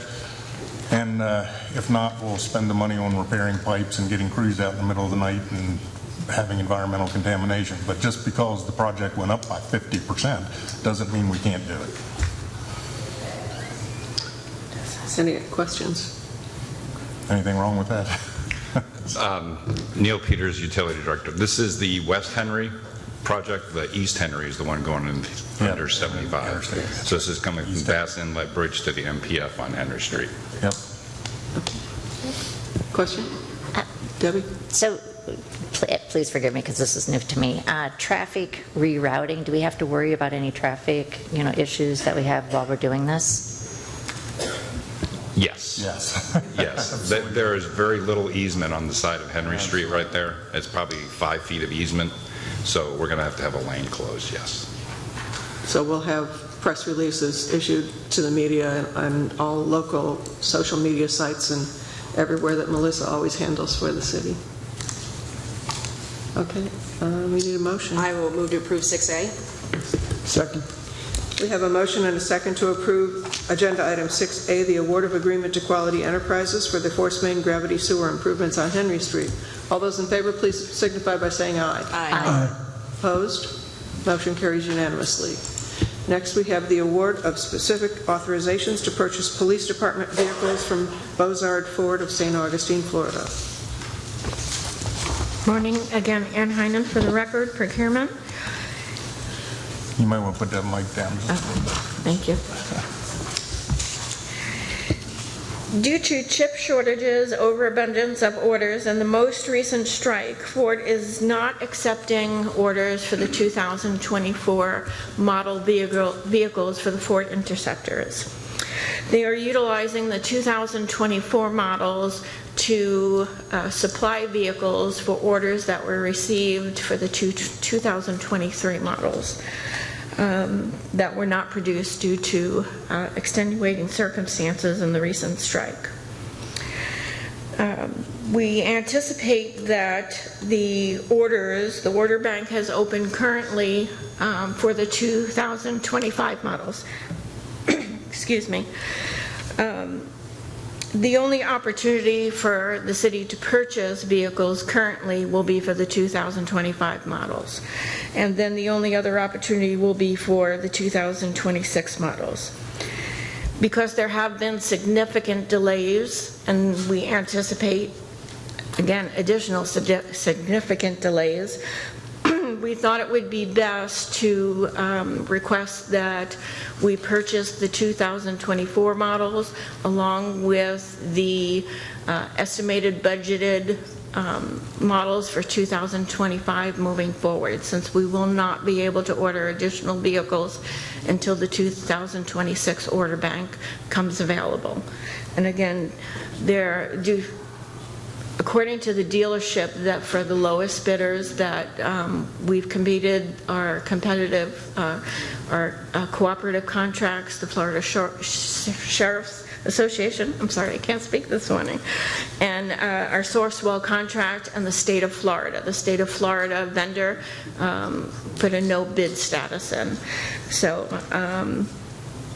in doing that, we would purchase 16 vehicles, which would be 6 for the 2024 models, 6 for the 2025 anticipated budgeted items, and the additional 4 vehicles will be for the appropriated new staff members, which we do have the funds for that, for the vehicles. So the total cost would be $799,690. The funds will be taken from reappropriated funds from the 23 budget, also funds from the 24 budget, and depending on the date we receive all of these vehicles, if they're received prior to October 1st of 2025, we would need $102,489, which could be taken from reserves and then reapplied to the reserves once the budget has been approved in 2025. If that occurs, we would also need an estimated $75,000 to equip the vehicles with the necessary equipment for the department, and those funds would also be taken from reserves and then repaid once the budgeted funds were approved by council for the 2025 budget. So staff is recommending award to Bozard Ford of St. Augustine, Florida, of being the lowest responsible bidder. Melissa? Yeah, I just want to kind of go over the funds, make sure I'm understanding. So I'm just use flat numbers. So we had $481,000 from that we already had in the budget. That was just sitting there already, correct? And then basically, if you add the 481, the 318, and the 75,000, you come to that total amount of 874. Correct. So, a couple questions. Number one, so even the funds from the first fiscal year is going to be, it's all going to be repaid back to the budget? Yes. Kristen Simeone, Finance Director. And yes, so any unused funds from fiscal year 23 are available to appropriate or reappropriate, so it would go to reserves. So all those funds will come from reserves for the 25, so a total of $393,000 would basically be coming from reserves and would be repaid from, basically we would just reduce the fiscal year 25 budget for those vehicles. So that's how it would be repaid back to the reserves. Do you find any problem with finding that money, taking from reserves? Do you find any problem, replenishing those reserves in the next budget? No, because it would, again, even if they do come in prior to October 1, 2024, it would probably be close enough to the end of the year that it wouldn't, we wouldn't have a problem. Thank you. And along with that, when we talk about the 391 that Kristen referenced, that's all from the next fiscal year. That correct. Would be, it's a cash flow thing. Yes. So that's all from next fiscal year. That would come back. The 481 is from current fiscal year. Correct. That's a budgeted amount that we have. So we had 6 cars that we haven't been able to get. The window is now closing or closed, and they've said that if we order now, we don't have to wait until 26 to do it again. So we're replacing fleet vehicles that haven't been replaced for some time. There was a chip shortage, the no bid criteria, that's all been issues for us. So we have 6 that we've been waiting for and need replaced. We have 6 that we're going to replace, and then we have 4 that circulate out for new employees that are not just the new ones that we just got, but new employees that we have in the police department that give us full fleet functionality again.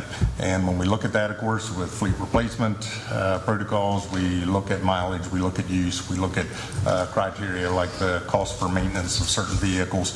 And of course, there's 2 things that damage a vehicle: one, hard use, and one, sitting idling all the time. So we have some of both, but this allows us then to proceed with the ones that we currently budgeted, the one we know we're going to need, and then the 4 replacements that were approved. We put all this in, prior discussion, et cetera. This is just how we fund it and what we're proposing to do to get those vehicles now that, for a change, all 24s are going for prior orders that they haven't been able to fill so far, even for 23s. So we're not stuck with, but we get the 25s, and that's going to have to last, for the next 2 years at least until the 26 window.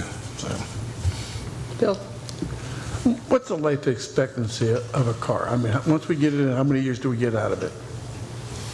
That depends on if Norm's driving it, or that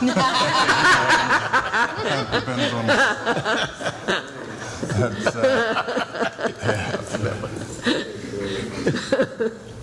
They may be better to answer the average lifespan of our vehicle, but I think it's also important to note that some of the vehicles that our police officers are driving right now have far exceeded their life expectancy, and we have to have safe vehicles for the police to be out on the road in, and that's a really critical part of this whole thing. Well, it's that and the equipment too that they're using now. That some of the old cars you see, a couple of our officers are driving the older, like the cars the volunteers drive. We would expect to get 8 to 10 years, possibly, depending on how they're driven or what the vehicle shapes in and how many accidents occur, et cetera. But you also have all the safety equipment that has to be stored in those vehicles now. So there's a lot of criteria that didn't exist even 10 years ago. It's hard to give an exact amount of the life expectancy of a vehicle, because we actually have Ford Crown Vics that were 10, 12 years old that were outlasting these Dodge Chargers. And we currently still have, we started getting the Chargers, I want to say, in 2011 or 2012, and that's when we stopped getting the Crown Vics, and we still have some Crown Vics being assigned to officers. They're at the line vehicles, which really should have been recycled years ago, and that's when you have to take your vehicle in for service. The officers, they try to do it on their days off, but sometimes with the parts and stuff like that, it's not fixed. They have to jump into these line vehicles that are well over 10, 12 years old, over 100,000 miles on them, and we're not recycling them as much as we should. And the Dodge Chargers, I will say, I'm not trying to knock them down, they did not last. So we were recycling Chargers long before we were recycling the Crown Vics, and that kind of set us behind a little bit. And we're not just out on this on our own either. As Ann said, we're with the Florida Sheriff's Association. We purchased vehicles from Sheriff Permel with their purchases. They've had excess vehicles. We purchased from them. So we're following the standards. We're not just saying, oh, let's get Chargers, because we like them, or Fords versus Chevys, or because there's all kinds of opinions there. But these are vehicles that have not been cycled out. In some cases, there were budgetary restraints where, in the past, a lot of infrastructure, including vehicles, buildings, et cetera, suffered because of that. So I think the other thing is, too, if we're ordering them now, there's a very real chance that this is going to cost us less than if we would have waited another year to get the other half of the fleet, because prices are just escalating exponentially for everything, and cars, especially with the strikes that have been going on. I think it's a benefit for us to get these cars earlier than later. Well, and the other issue is that we're in November, and we may not receive these till next October. Right. So it's not like we're going to get them off the lot tomorrow. Right. Unlike fire did. Just to give you an example, when I was working night shift in October, I was putting 100 miles a shift on my vehicle patrolling. So you're talking 7 shifts every 2 weeks. Officers are putting 600-700 miles on those things every 2 weeks, running for 12 straight hours. So, they do get their wear and tear. Yeah. Have we ever considered more motorcycle usage? So we do have a new motor unit. It was purchased because Corporal Joe Trufan, who was our Marine officer, was our motor. It was going to be assigned to him. And unfortunately, he decided to go back to doing HVC full-time because he could make more money and his wife wouldn't have to work. He's still on a reserve unit, so he's able to, utilize it. And we got Reserve Officer Eric Kloss, who is assigned a motor unit that's 2009. So that's pretty old, but he takes good care of it and still operable. So you'll see him at parades and stuff like that, leading some of the parades on the motor unit. We are looking to get Corporal Matt Welk certified on the motor unit because it's more feasible for traffic enforcement as well. And the new motor unit, we actually purchased a radar system that is built into the motor unit, so you could do it as you're moving. It's not like they have to be stationary. It's just a matter of, it's a 2-week training, and right now it's a matter of getting staffing leveled out so that we can get him and then find a 2-week course. I am reaching out to other agencies that do have instructors to try to see when they're putting one on. But Cape Coral just put one on in October, and unfortunately I was working the road, Chief was working the road, so we couldn't spare him for 2 weeks. But yes, we are trying to get that back up and running. Fantastic. I think it'll be cost The last effective. time the Sheriff's Department did it, they got them from Black Widow over on 776. And they had a couple nice, Harleys that they brought in, but they also have full-time officers because, as you know, when you ride a motorcycle, you need to know your motorcycle. You can't just get on it once every 2 months. So I did see one of ours out about a month ago. I saw him on the bridge up here. Yes, that's Eric Kloss. He comes in. He's a full-time firefighter, North Fort Myers. He's our reserve officer. And whenever he comes in, we strictly have him. He always texts me when he's coming in to do his time, and I'd say, hey, this is where I got my complaints at. Please, go spend some time there. And he does. So, but licensed and proficient. Yeah. Even the vehicles we were talking about, they're like almost like a motorcycle helmet. You don't need it till you need it. But when an officer needs that vehicle and needs his equipment in there, needs to be fully trained, fully staffed, etc., you need it. So. Okay, we need a motion. Move to approve 6B. Second. We have a motion and a second to award Agenda Item 6B, award of specific authorizations to purchase police department vehicles from Bozard Ford in St. Augustine, Florida. All those in favor, please signify by saying aye. Aye. Opposed? Motion carries unanimously. Next, we have the approval to continue blanket single source with Granicus for purchase of integrated software products, maintenance, upgrades, and support. And before Ann goes into this, because everyone loves Granicus, I just want to make a comment that there not only does Granicus support all our meeting agenda preparation, other meetings, the other advisory commissions, etc., but if indeed we have issues where a stream goes down and Facebook can't pick the stream back up and there's a lot of complaints because no one can watch the meeting, etc., when you go onto our website, you can go to the Granicus site, and Granicus does pick that back up when the stream comes back up from whatever provider there is.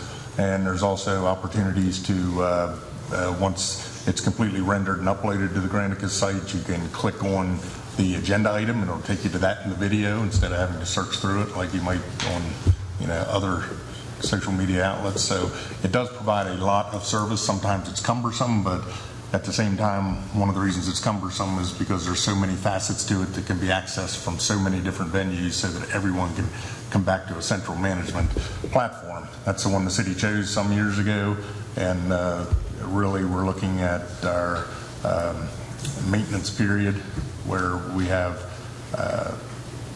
not 23, 24, but 2024 invoices. And it increases over a 5-year period. This allows us to continue with our security updates, any software glitches, any support that we need so we can continue with the Granicus program.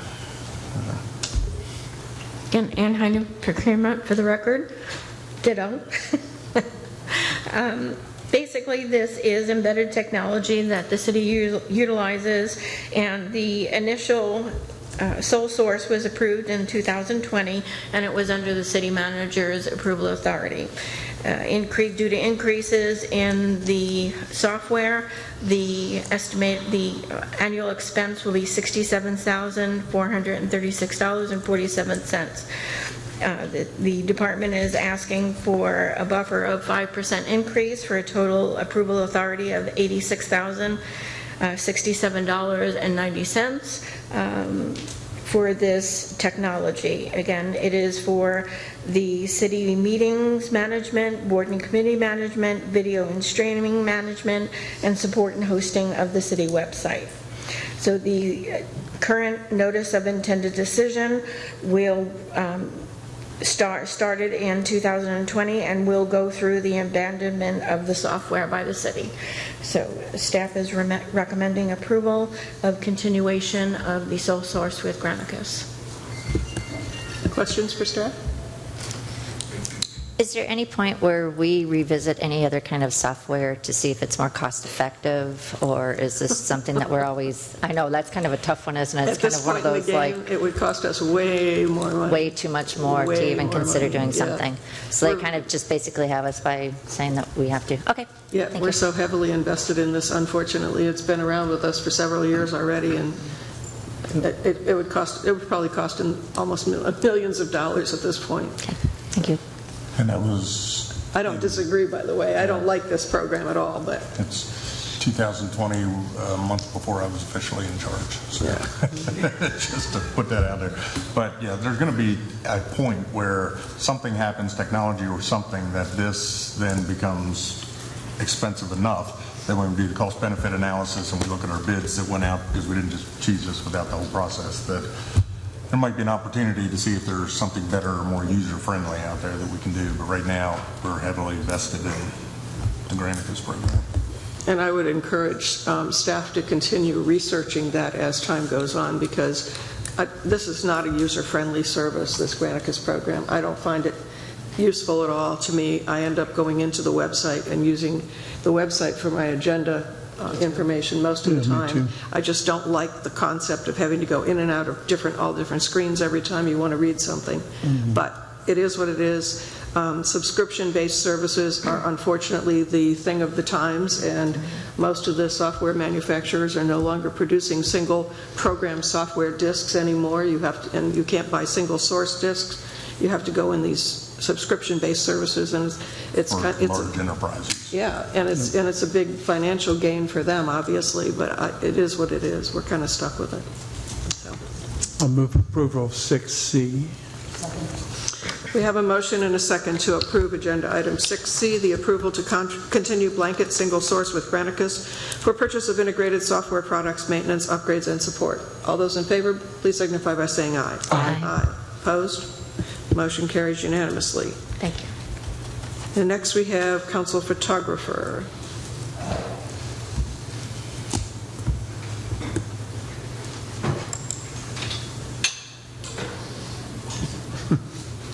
She's got a little setup there.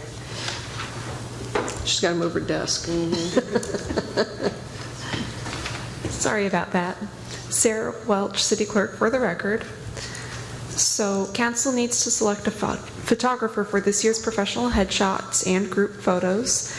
We have a procurement policy that allows for direct solicitation of a single quote for purchases of up to $5,000, but as City Council, you have discretionary approval if it is desired to use a photographer where cost would be greater than $5,000. So we just need direction as to how to move forward. Melissa? We do not need $5,000. I mean, oh my. Yeah. Just saying. I mean, a couple $100 and we should be good. Yeah. Bill? The only thing I want to say is that I want to see a photographer that's local. I don't want us to go outside the city, really. I really don't want you to go outside of the county.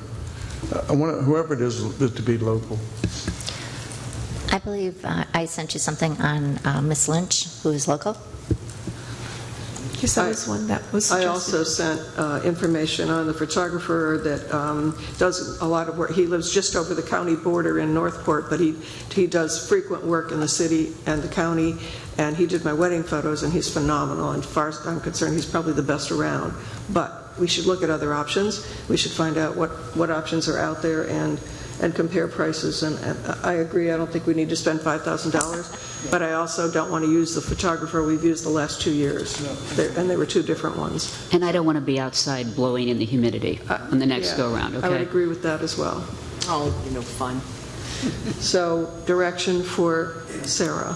So we basically just say, maybe take the photographers that have been put forward and let them put a package together and go from there. And compare those two? Yeah. All right, will do. Thank you. Okay. Okay, the next agenda item is the American Glory cruise ship welcome. I asked for this to be on the agenda because I received an email from a resident who asked if we were going to do anything to welcome the cruise ship that will be coming into Punta Gorda for numerous visits, actually, but they're going to start coming in for anyone who may not have read the newspaper. There is a company called American Cruise Lines who is going to be bringing a catamaran-style vessel into Charlotte County. It's a very shallow draft catamaran-style boat, very eco-friendly, and they draft only a few feet. Only 100 passengers. They're going to have multiple trips into the city. It is a 7-day cruise out of St. Petersburg that goes down to Key West and comes back, and we are the last night on their itinerary. And there are several dates coming up in 2024 and up into 2025. And so they'll tender their passengers in. It's only 100 passengers at a time. And they will tender the passengers into shore, and they've arranged for shore excursions to various places in the city for their passengers who may want to come ashore. And one of them is the Military Heritage Museum, one is the Peace River Wildlife Center. I believe they're also doing the botanical gardens, etc. So they arrive on the day of arrival at 5 p.m. Interestingly, the first arrival is Christmas Eve at 5 p.m., which couldn't probably be a worse time and date for most of us. That's the unfortunate part about it. But I was asked if we were going to do a welcome type party at the dock to welcome everybody ashore when they bring people in by tender. So if the ship anchors at 5 o'clock, that won't mean that they're going to actually come ashore by 5 o'clock. So I don't know how we feel about what we want to do. Melissa? I just want to make sure, I was just made aware that the Visitors Bureau is actually doing a welcome event Tuesday morning, January 2nd for them, so. Yeah, that's the second trip in. Which is the second trip, so. Yeah. And they arrive actually on New Year's Day at 5 p.m. and so they're here for 24 hours from 5 p.m. to 5 p.m. on all of their itineraries, and I do have their schedule, which I have provided to the city manager. So I wouldn't, if the chamber is going to do something, then I think we should just tie together with that. The Visitors Bureau, yeah. Visitors Bureau, okay. So what do you all think? I mean, I personally, I won't be here for that Christmas Eve. I mean, I'm out of town, and I'm pretty sure. So am I. Yeah, I'm not available that night either. Yeah, I'm not either. I have a family coming in, so, yeah. Debbie? I don't have an answer yet, sorry. You don't what? I don't know if I'm going to be in town or not. Oh, okay. Well, I mean, in general, I think Christmas Eve and New Year's Eve are both horrible days for most of us during the holidays. And that's one of the reasons why we only have one December meeting for council, because there's just so much going on through the holidays. I guess maybe we can, I don't know. Well, I know Fisherman's Village has some events too, so maybe we just call the Visitors Bureau. I mean, my suggestion would be, if we are going to do something, save it for January 2nd. Okay. And I'm fine with that as well. And of course, if they're coming into a private dock, there would have to be permission to use it, and maybe the Visitors Bureau has already done all that, et cetera. And they're coming in, and the tender will dock at Fisherman's Village, and they'll disembark there. And they're here for 24 hours. Unless we meet them in the water, we can take the metal shark and the fireboat and shoot over. Well, that was one of the suggestions that one of Except we only have one. We can't do both ways. Yeah, right. We can't take the fire truck out there and do that, unfortunately. Wouldn't be healthy for the fire truck. Okay, so we'll try to coordinate it with the Visitors Bureau and see if there's anything we can do. Okay. All right, next agenda item is AC Freeman House, the 90% budget estimate. Good morning again. For the record, Mitchell Austin, Urban Design. If you'll give me a second so I can pull up. Mayor, I hate to ask, but while Mitchell's getting set up, can we turn that air up a little bit? I am freezing, just saying, so.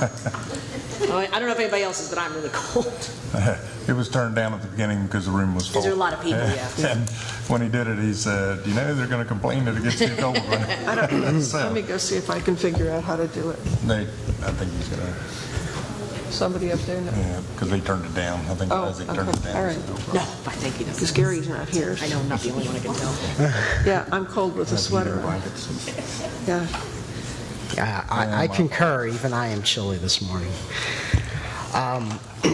So the AC Freeman House Rehabilitation Project started several years ago. And just to give a little bit of history and background, this structure was built in 1903, as best we can tell. It was built at the behest of Augustus C. Freeman, who was a businessman, owner of a hardware store, and city council person and mayor of the city for a time at the beginning of the 20th century. The home was originally built on East Marion Avenue. Its current location is actually its third location. It's a very energetic home. It was moved to Hargrave Street in the 1980s. At that point in time, it was listed on the National Register of Historic Places. When it was used by the Charlotte Community Foundation as their offices and for small events and gatherings there.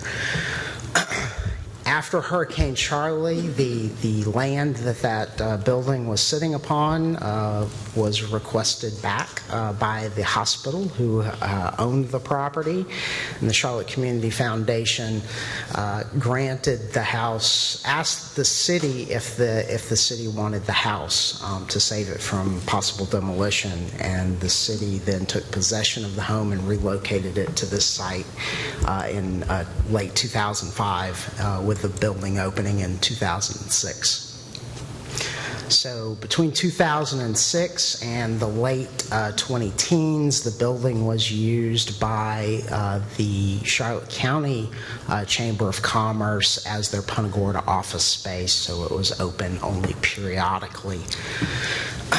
The building did suffer in the late teens from some damage from plumbing leaks and from the air conditioning system, the HVAC system leaking. Those damages were not caught early because the chamber had stopped actively using the building. So the building then became unusable, unsuitable for use. So in 2021, a comprehensive building evaluation report was completed. The city also in 2021 received an award of $497,900 from the State Division of Historic Resources, and architectural design was commenced. Also, the structure application was submitted to relist the structure on the National Register of Historic Places. Those National Register listings fell off when the structure was relocated in 2006, and the paperwork was never processed. So those are the items that have been done. Just to highlight some of the things that were in that building and evaluation report, every system of the building was found to have some pretty significant deficiencies in terms of the structural systems, the roofing, the front porch, water and wood destroying organism damage in several locations.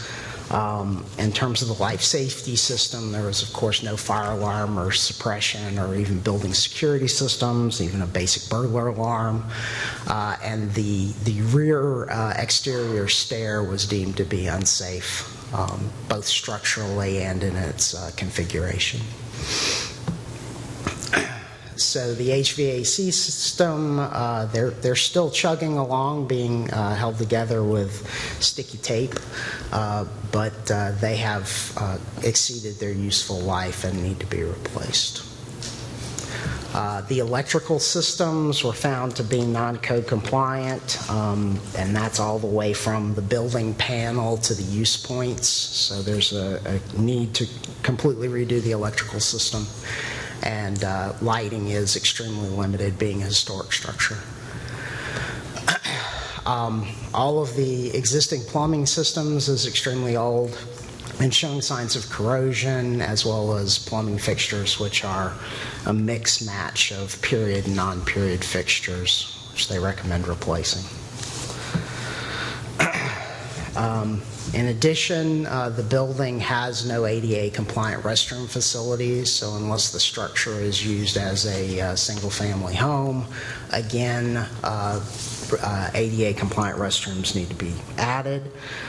In our discussions with the grant funding agency at the state, the Division of Historic Resources, they stated that given the intact nature of the existing floor plan, they strongly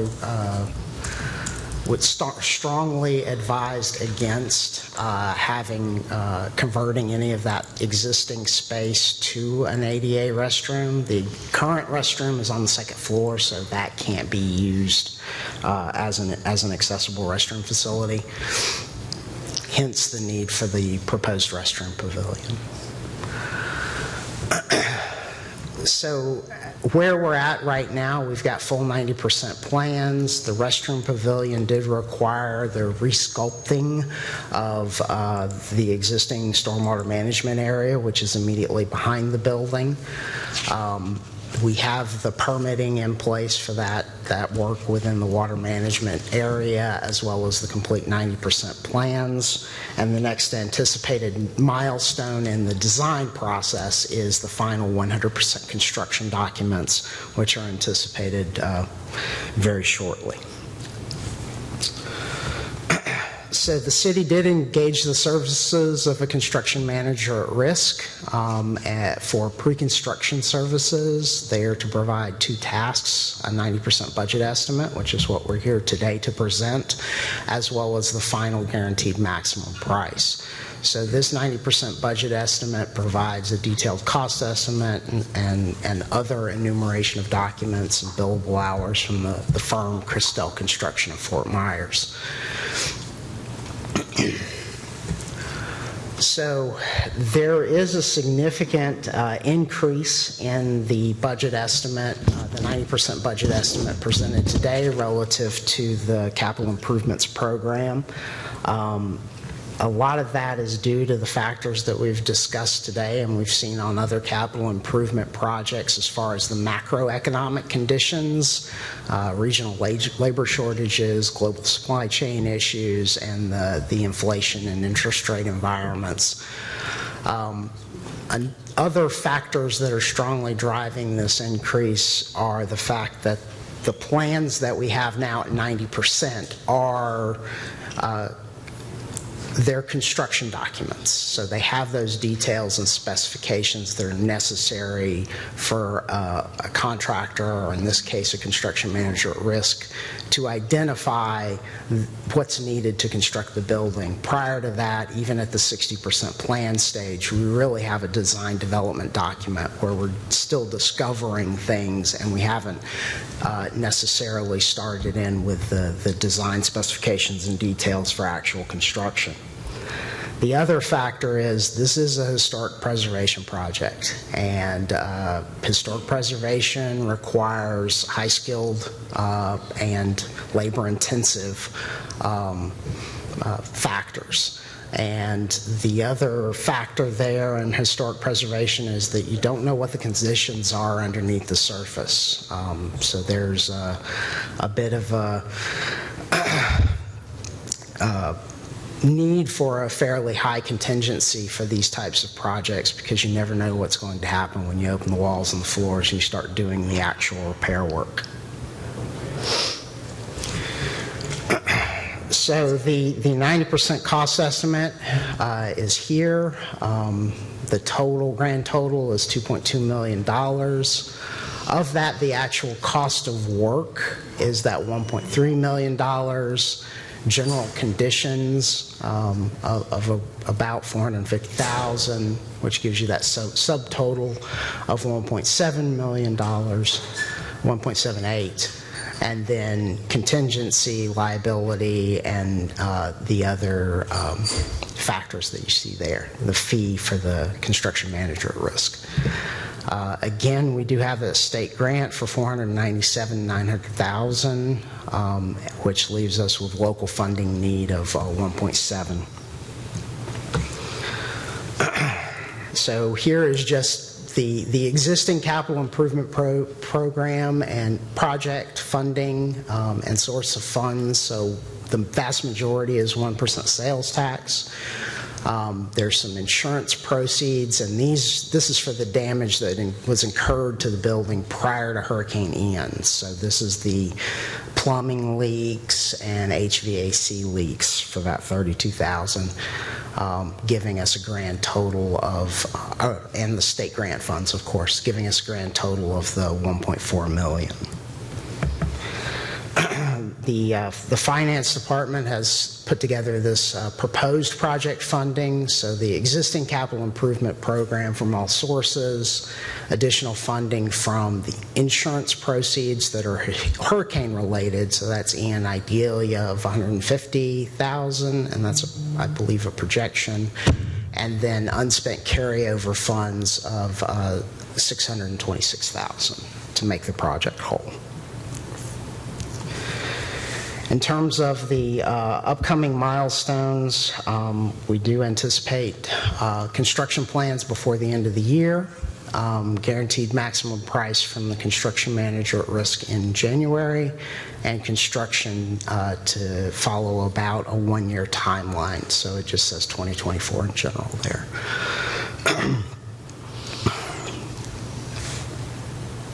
And with that, my presentation is done, and we're here for questions. In addition to myself as the project manager on the city side, we have the project architect, as well as a representative from Christel Construction, the construction manager at risk, to address any questions. Okay, we'll start with Bill. A couple comments as well. All right, let's have Greg comment further, and then we'll go to questions. Go ahead. Just as information, we did also check with the county on the cost they're seeing for buildings calculated this way, and they're seeing for standard construction about $450 a square foot currently.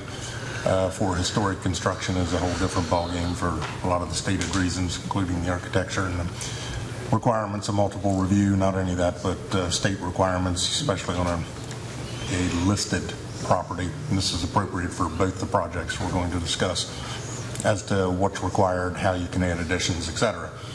So this is consistent with that. On top of that, we're looking at buildings that when you look at how much has been spent in the recent past and what really could have been spent to continue to maintain them properly, we're almost at the beginning stages of demolition by neglect, because a lot of these were rehabilitated after Hurricane Charlie, and I mean, it's no different than Harold Court Center, the parking garage, or anything else. They were all brand new structures, and that's great.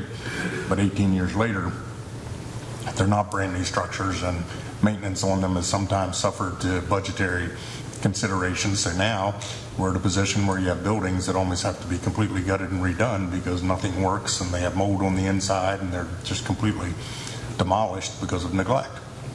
So we're also fighting that. The other, of course, when you look at the funding was referenced. If you look, especially at City Hall, if you look at the council minutes or the video from May 17th or July 5th, you'll see that the 1% sales tax was on there, the funding sources. We discussed all of that those two times. None of this is new. We've discussed it substantially over the last 2 years. And we're at a point that 90% plans now are before you. And a lot of the discussions or comments that are made have been either made previously or discussed previously, but decisions were made to move forward to this point. On top of that, when we do these projects, we're not just winging it. We have professionals that we hire. We have professionals that we bid for construction. We have multiple bids. We have multiple pricing. We look at surrounding jurisdictions. We have professional architects that specialize in historic structures. That has to be reviewed by second professional architects and then reviewed by the professionals at the state that approve it. We have professional construction managers, professional engineers that are all hired, all bid out, and all used to make sure when the project comes in, like it or not, that everything has been evaluated and we know exactly what we're looking at, what it's going to cost if we're going to do the project. So that's where we are today. AC Freeman's the first.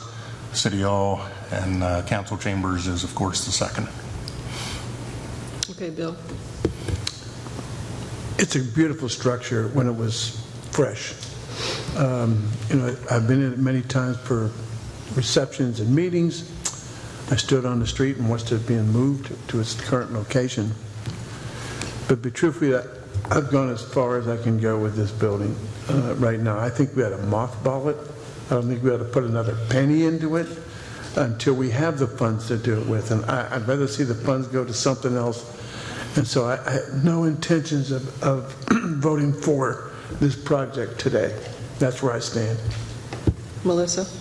I'm kind of going to echo what you have to say. Again, this is a problem with what Mr. Murray said of we didn't maintenance this building like we should. And the city is not in the business of maintaining houses. So I can't support this, you know, unless we have an entity that wants to come forward and say, hey, listen, we're going to raise the funds, we're going to run it, maintain it. I can't support this. I say, you know, again, mothball or whatever is the politically correct word to make it pretty inside, keep it, seal it, make it pretty on the outside, and move forward. Donna? Obviously, since I represent the historic district and this is a National Registry building, I think we can't let it crumble. So I would be for definitely mothballing it. And do we have some idea of what that would cost? Because that's not inexpensive, correct? When Mitchell can address costs, but when we mothball this, we'll still need to make sure the interior is secure. So there'll be things that need to be done to the interior. The exterior envelope is rehabilitated, of course, roof system completely replaced, et cetera, so it doesn't further deteriorate. Because one of the things the historical agencies don't like is demolition by neglect. They kind of frown on that. And then once we do that, the systems that maintain the temperature and humidity on the interior will have to be adequate, of course, and then we'll need a small budget annually so that we can maintain that in that condition, as opposed to coming up with very large expenses to completely rehabilitate properties. And I think it'd be a great idea if there was someone who wanted to buy it, you know, and take advantage of its stature. And I think you know, all should remember, it's in all of our literature. Yeah. I mean, this is the thing you see. This is like our gateway. Absolutely. You know, so it's there. Maybe I wouldn't have moved it 3 times or whatever happened, but we've got it, and we just can't let it. It can't look like the hotel across the street. And we'll also have to. So, 100%. I'm sorry. We'll also have to check with the funding agency to see if the grant would still be applicable if we're going to use it to still improve the historic structure. But given the way it was applied for, I don't know if we'll have that $497,200 or not. But either way, we'll save money. Debbie, did you have something? I agree. You know, I didn't see any financial benefit for our community in spending this kind of money. And when I was trying to do the calculations, it seemed like it was like $1,000 per square foot.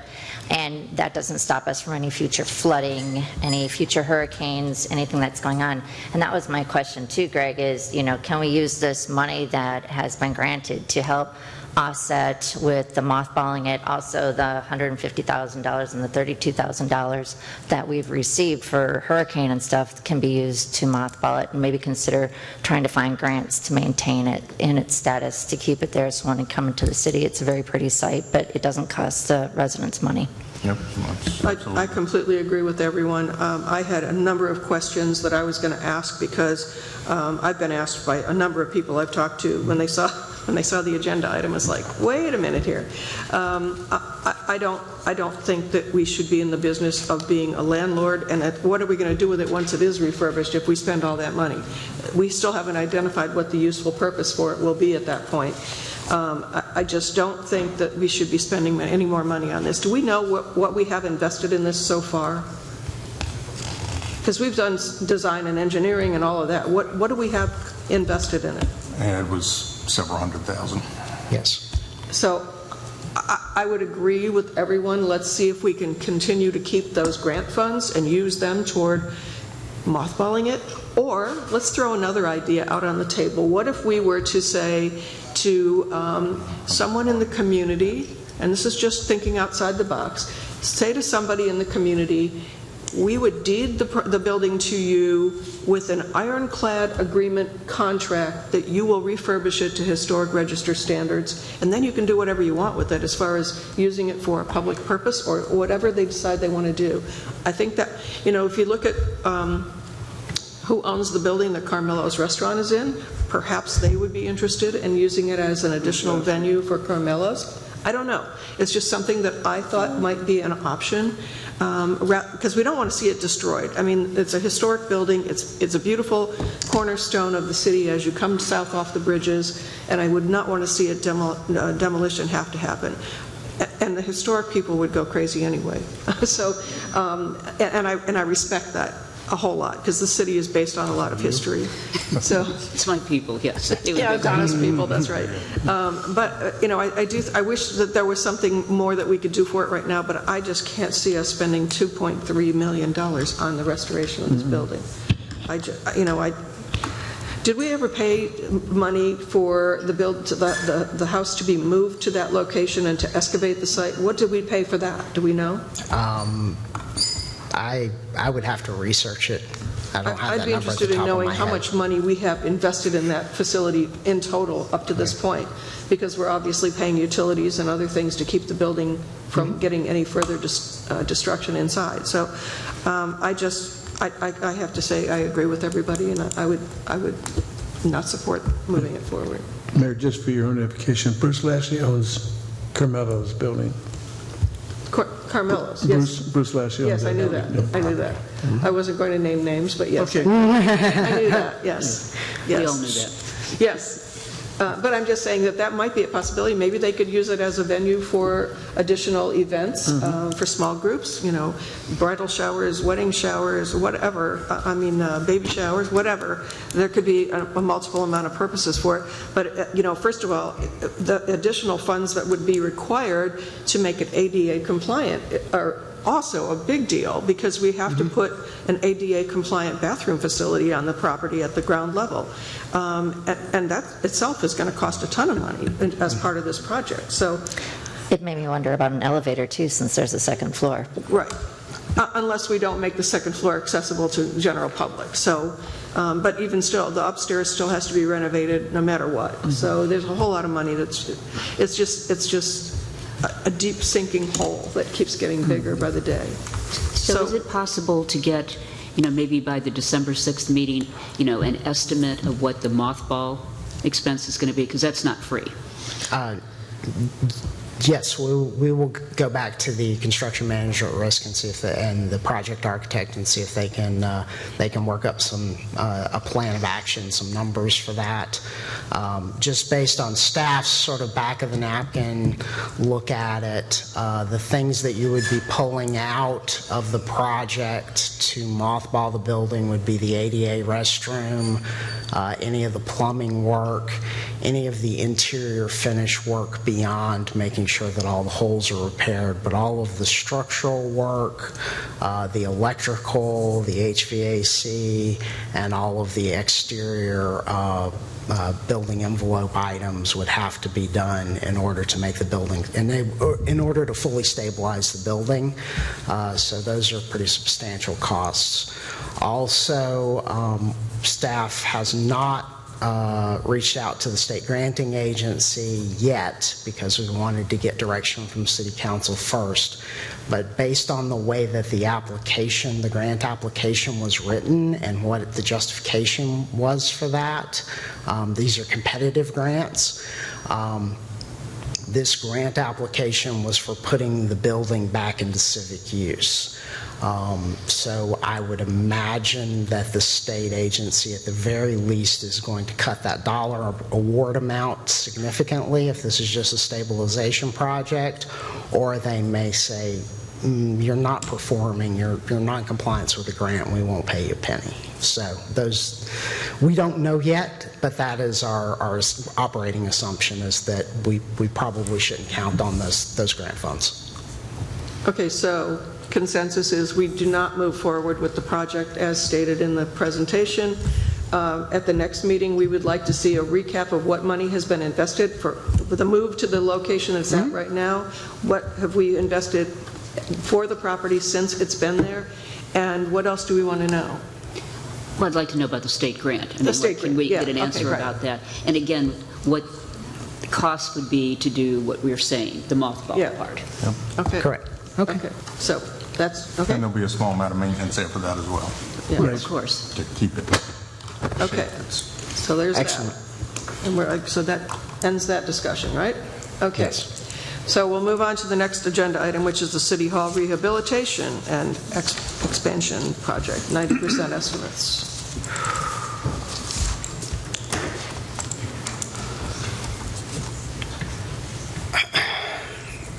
Okay, so again, today we have the City Hall rehabilitation and expansion project. It's the 90% budget estimate.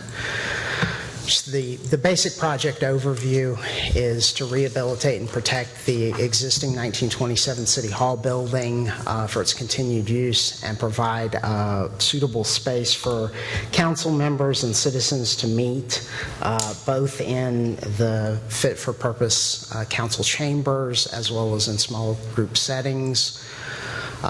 So the Department of the Interior does set up guidelines for preserving, rehabilitating, and restoring historic structures, and new additions generally should be subordinate to the historic building, which is what our project architect has proposed. This is the design rendering of the West Marion Avenue facade. Again, the historic City Hall building fully restored, and then the new addition occurring to the east and north of the existing structure. So even though it is larger, substantially larger, it is moved to the background. Whoops. So in terms of the structure itself, the total proposal is about 18,800 square feet. That is the habitable space under air. The historic rehabilitation portion is just over 6,000 square feet, with the remainder being finished space as well as the shell office space on the third floor. Additional to the habitable space, there is, of course, several areas that are structured, so elevated to base flood elevation or otherwise covered with roof over. So again, we have engaged construction manager at risk. It is the same company, Christel Construction. They delivered a 60% budget estimate, and this is the 90% budget estimate. The final task would be the guaranteed maximum price.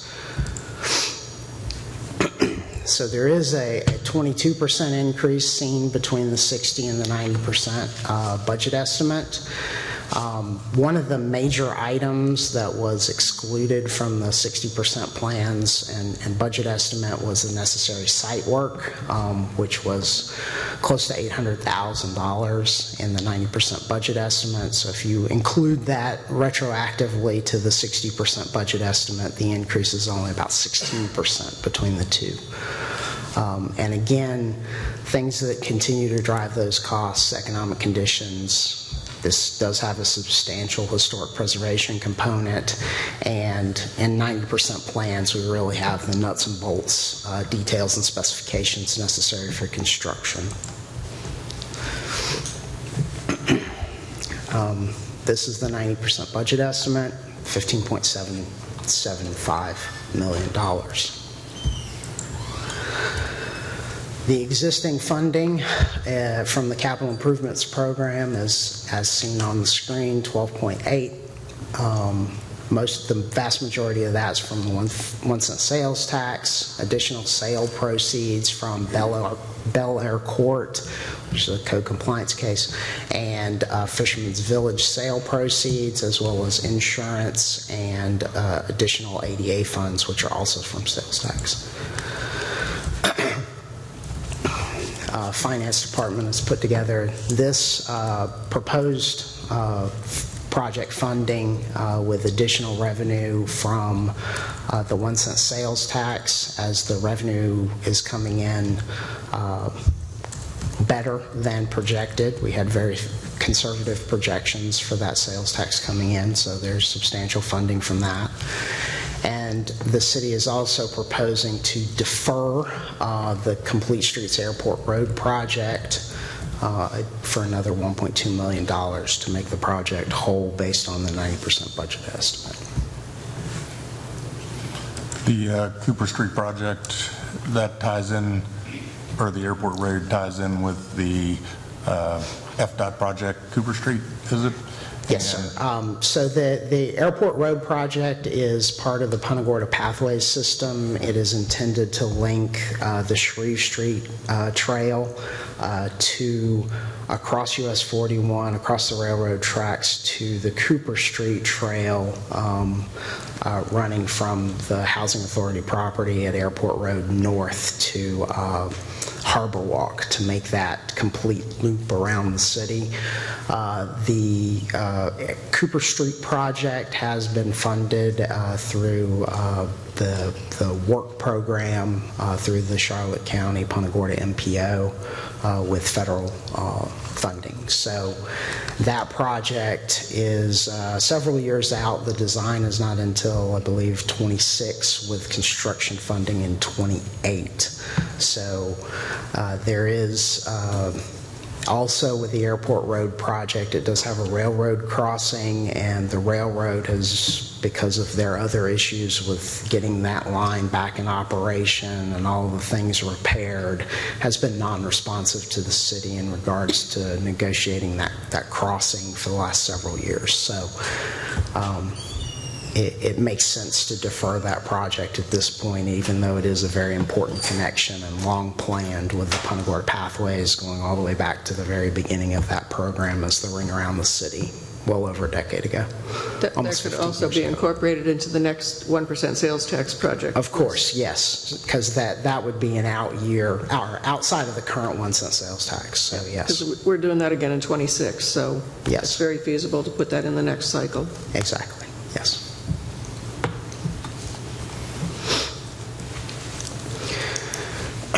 Again, upcoming timelines, construction plans, we anticipate those in December of 2023, with a guaranteed maximum price from the construction manager at risk to follow at the beginning of the year, with construction timeline anticipated to take about a year.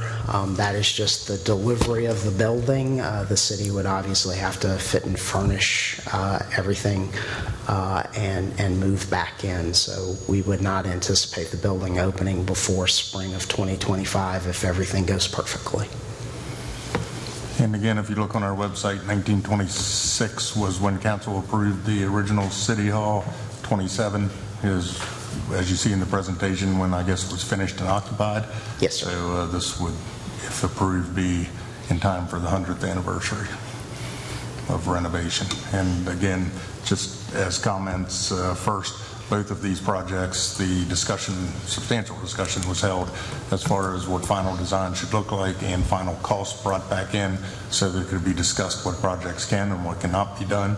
Obviously, when we look at something like AC Freeman House and we look at the construction manager at risk, one of their jobs is to see how it can be most efficient, and I believe that came down from 3 million to 2.2, even though 2.2 is not really palatable. So they've certainly done their job with these, but when we had also talked about the initial council chambers and how do you make that ADA compliant or even use it in conjunction as a whole structure with all the criteria that's required, it was determined that to make that compliant, well, obviously if you've been on the dais, and you know that I certainly can't even walk behind one of the chairs, much less ADA compliant when you're in them, even when you're not sometimes. But the council chambers would be able to hold 18 chairs at that point. Certainly not enough, and council had decided we want to look to the future and see what it would take to provide additional space that would allow us to move into the future when we look at 20-year planning, et cetera. Right now, we still have staff and council that are scattered about the city. We're paying $60,000 to the museum here. We're paying, losing $50,000 at Harold Court Center, et cetera. So that will continue to occur until some decision is made that we have our own facilities again and centralize government services again, so that we don't send people all over the city. And at that point, we come back to the project, the guaranteed maximum price, the architectural review, the state architectural review, the cost estimates again, which were reviewed, and then final discussion and decision. We do have CMAR and project architect here to answer questions. One of the questions that we had discussed at a previous meeting was obviously the additional space for future use, and what the benefit of that is. That was decided to be added. The 90% plans include that, and if you now, some have said, can you just take that off? Yep, you can. If indeed you want to redesign the complete structure, everything from electrical to structural, and you want to delay the project another year, if indeed the project were approved, and you want to pay the cost that we're paying now for the other facilities that we're using, and you want to continue decentralized services, and you want to continue the discussions every time it comes back, so to see what the next step is. So there's all these things to be considered. The architect in CMAR, he looks like he's just ready to talk about things if you have specific questions. Go ahead, Melissa. Couple comments. I had asked for kind of different amounts of money, and one of the questions I had asked in my meeting was, how much money have we actually spent on City Hall? And so I think staff went back and kind of looked into that, and just for a point of reference, for the past 18 years, we've pretty much only spent $526,000 on that building. Where realistically, if you look at a maintenance plan, again, this is another problem we have. We did not have a maintenance plan going forward. We're going to have a maintenance plan going forward no matter what we do. And really, there should have been about $4.5 million spent. And maybe we wouldn't be where we're at today. Of course, no one knows that.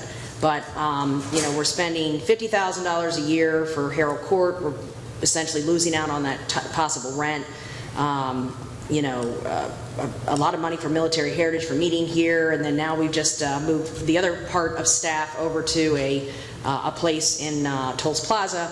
So we don't have a central city anymore, and I also kind of brought up, okay, could we just rehab? Well, again, it was brought up, it's not ADA compliant, we can't do that for chambers, so if it comes down, then we're going to have to do FEMA. There's a lot of different things that go into this, and there was actually a couple residents that brought up, there is inflation going on. I know it's a big ticket item, there's no doubt, but I would love to say that we're looking 20 to 30 years down in the future, that we won't have to do this again. Again, I won't support anything without a maintenance package attached to it that we have a firm grip on once this project is completed, what it's going to take to make sure we never get in this position again. And those are just my comments. And one of the things we do now with our capital improvement plans is we require the operating impact, and I've seen that before where someone approves an 80,000 square foot addition for some structure that you have to maintain, and all of a sudden you didn't realize there was $80,000 worth of operating expense that year for it, and you get out to that budget year when all these facilities come online and you end up short. So we now have a maintenance plan or operating expense, not just maintenance, but operating expense for facilities, so we know when they come online what we should have budgeted in that fiscal year, which is very important, as you said. Bill? We get people that say all the time, why don't we just tear it down and build new? And construction right now for commercial is $495 square foot, and we'd save a lot of money. But by the same token, people don't realize with Charlie how much we lost in this city that was historic. People don't realize, too, that City Hall was one time where the fire truck used to be stored. All this stuff came into that particular building. You go downtown and you get to the corner of Taylor and Marion and you see a vacant lot with grass on it. People don't realize there was a two-story house set on that corner with every phone line in the city of Punta Gorda going into that second story. And you sat there and you cranked your phone and then you got plugged into the rest of the world. Never knew that building was there. And you go right behind it at the corner of Harold Court and Taylor, and there's a little small vacant lot, and people there don't realize that the Herald Tribune used to be printed right there in that little spot. So all those spaces are missing. So as much as I don't want to, it's a lot of money. I think we've got to do something pretty soon. I mentioned this in Greg's evaluation. I don't know how he does his job. I mean, it's like, you know, a husband and wife with 10 kids, and the husband's in one house and the wife's in another, and the 10 kids are in 10 different condos, because that's what we have right now. We're all over the place. We got to get back together as a group. And I don't see any problem with the stuff for the future. The city will grow, much as some people don't want it to. It will, as well as the population and maybe even city council. So I think we got to move forward with this thing, as much as some people don't want to. We got to be responsible stewards of what we need to do. Agreed. Debbie? I definitely have a problem with this. I don't disagree that this is historic, the historic part, which is 6,077 square feet. I think the cost to do that is like $641 a square foot to do it, $3.9 million. I don't have an issue with us trying to get our historic area, but when we're looking at 12,725 square feet at, you know, almost $900 a square foot to be doing something, and then you're talking about us having, you know, like the Military Heritage Museum where we're sitting here. Well, we're not paying the maintenance fees or electrical and all those things, so is it really that much more money that, you know, if the cost is there, are we saving some money? Because when I look at $100,000 a year, which maybe we're not really even spending that because we're not paying for all the extra maintenance, electricity, all those other things. Right now, with how costly it is for everything and our inflation, you know, it's going to end up coming down. So I don't think we should be doing the new portion of the building at this point. I don't see an issue for us helping the Military Museum out with, you know, paying rent here. It's not the best, but it's better than what was existing, you know, at the old City Hall. But I would like to propose us repairing the historic area at the 3.9 million, 6,077 square feet. But right now, you know, waiting on any kind of new development. Let's see what happens with the market, the insurance, the interest rates, inflation. We're not even talking about, you know, this is the shell. The third floor is just a shell. You know that it's the water and everything that's expensive. When I built my dental office, it was extremely expensive because, you know, the piping for the water is extremely expensive, and this has the third floor shell. So I totally disagree with moving forward with the new part of the City Hall, but I do agree, let's fix the historic City Hall. Well, I'll comment in at this point. Respectfully, I disagree, because number one, the historic part of the building is not ADA compliant in any way, shape, or form, and it has to be. That has to be fixed. We have to put an elevator in it. We also have to do a lot of other renovations to make it usable again. Secondly, and I'm not speaking out of school at all. I meet once a month with all the other mayors, once every other month, with all the other mayors from Southwest Florida. We are the only city in Southwest Florida that does not have office space for council members. We are the only city that at the moment doesn't have a conference room to meet with constituents, and that's a problem. The council chamber, as it stands now, if it were made ADA compliant, which it would have to be, would only seat 18 people. We don't have the ability to have a reasonable. We couldn't have a town hall meeting. We couldn't have any kind of a workshop, essentially, because we have no place to do that. We have to rely on the Military Heritage Museum availability for any kind of a meeting we want to have, and it's not suitable for the long term. We have to be planning what we need in the future, and quite frankly, It's unprofessional in the big picture of things to have to continue meeting here. While it's a great temporary fix, while we have all of this other stuff going on, we have to put our city hall back together again and have a place where everybody can be in one place again. We have to get all the facilities back online so that all the people who we're having to rent space for in all different parts of the city can come back home and work out of the office space that's here for them.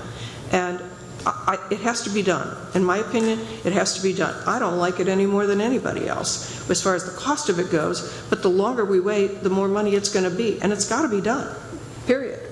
That's my opinion. I respectfully disagree. I think with inflation and the costs and everything like that, the market's going to crash and things will become a little bit more reasonable in fees. And I didn't say that we don't restore the historic part where you do need to have it, and doing the elevators at the 3.9 million. I just disagree at this point looking at continuing on a brand new building at the high cost of almost $1,000 a square foot. I just don't see that's appropriate. Donna? I'm wondering, you say we have the company here? Depends on what you're going to ask them. Well, I would like to hear about the $1,000 a square feet. I mean, their view, is that the real number?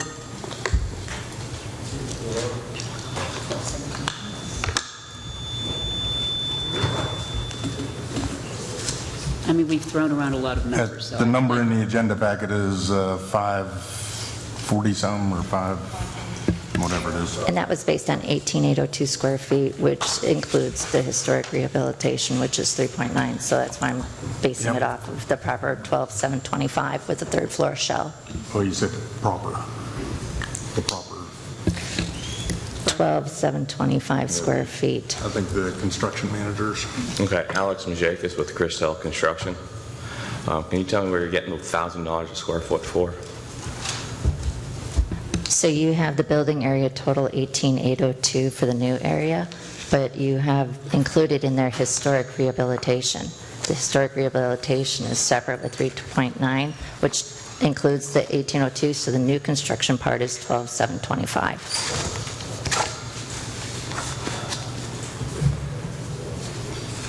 Which is your finished space and your shell office space.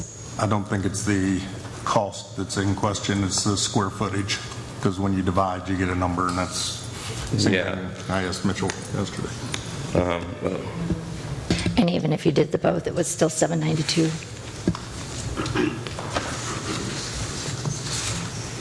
So just one minor point of clarification, this isn't necessarily spelled out in the agenda packet.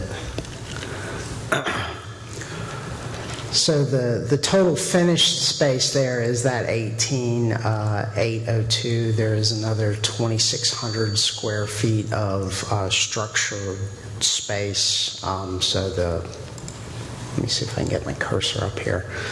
So the historic portico, these are raised structural areas that also have roof over. So those areas are also added into that cost of work as well as the site work. So it's total cost of construction for that.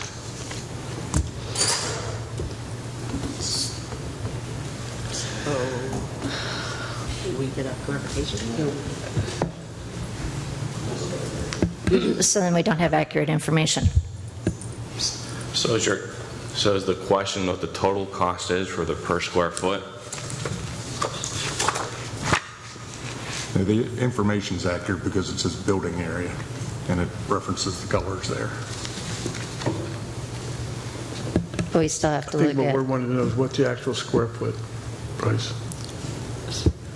Or just how you calculated the cost per square foot. Okay, I'd have to go back and look at that right now and get our pre-con department to get you an answer. It was 543, 277. Yeah, that's what it says here. So the 543,277 is shown in this line here, and that was just formatting. The actual cost of work is this up here, this 11 million. Everything below that, general conditions, contractor's contingency liability, all of those other factors add up to that 15.7. So the actual, so when you hire a contractor, you're getting their price, which includes their profit and every sort of line item. So they may give you an itemized list that says this kitchen costs $50,000. Well, it actually cost him $35,000 and the rest of it's profit. When you hire a construction manager at risk, they're showing you the price of the work, their estimate, and then they're also showing you behind the curtain everything that adds up to their total final price. Please correct me if I'm wrong. And regardless if you disagree with how you calculate square footage, because we're not the only one doing this, the total cost is 15.775. So that's the bottom line. What is the 15,887,210 on page 213?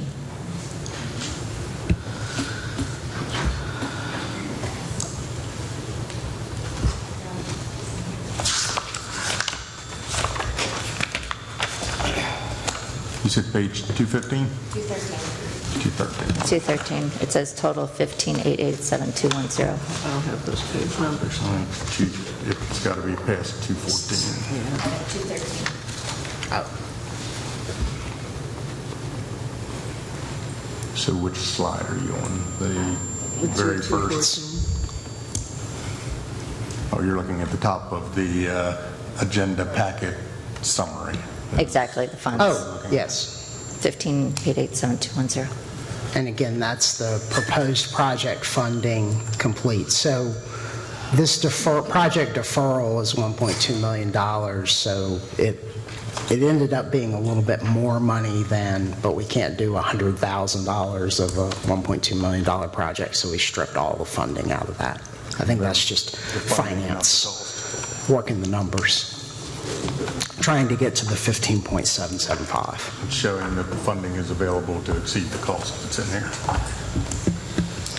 So the 1% sales tax of the 9717170, we have that money existing. Okay.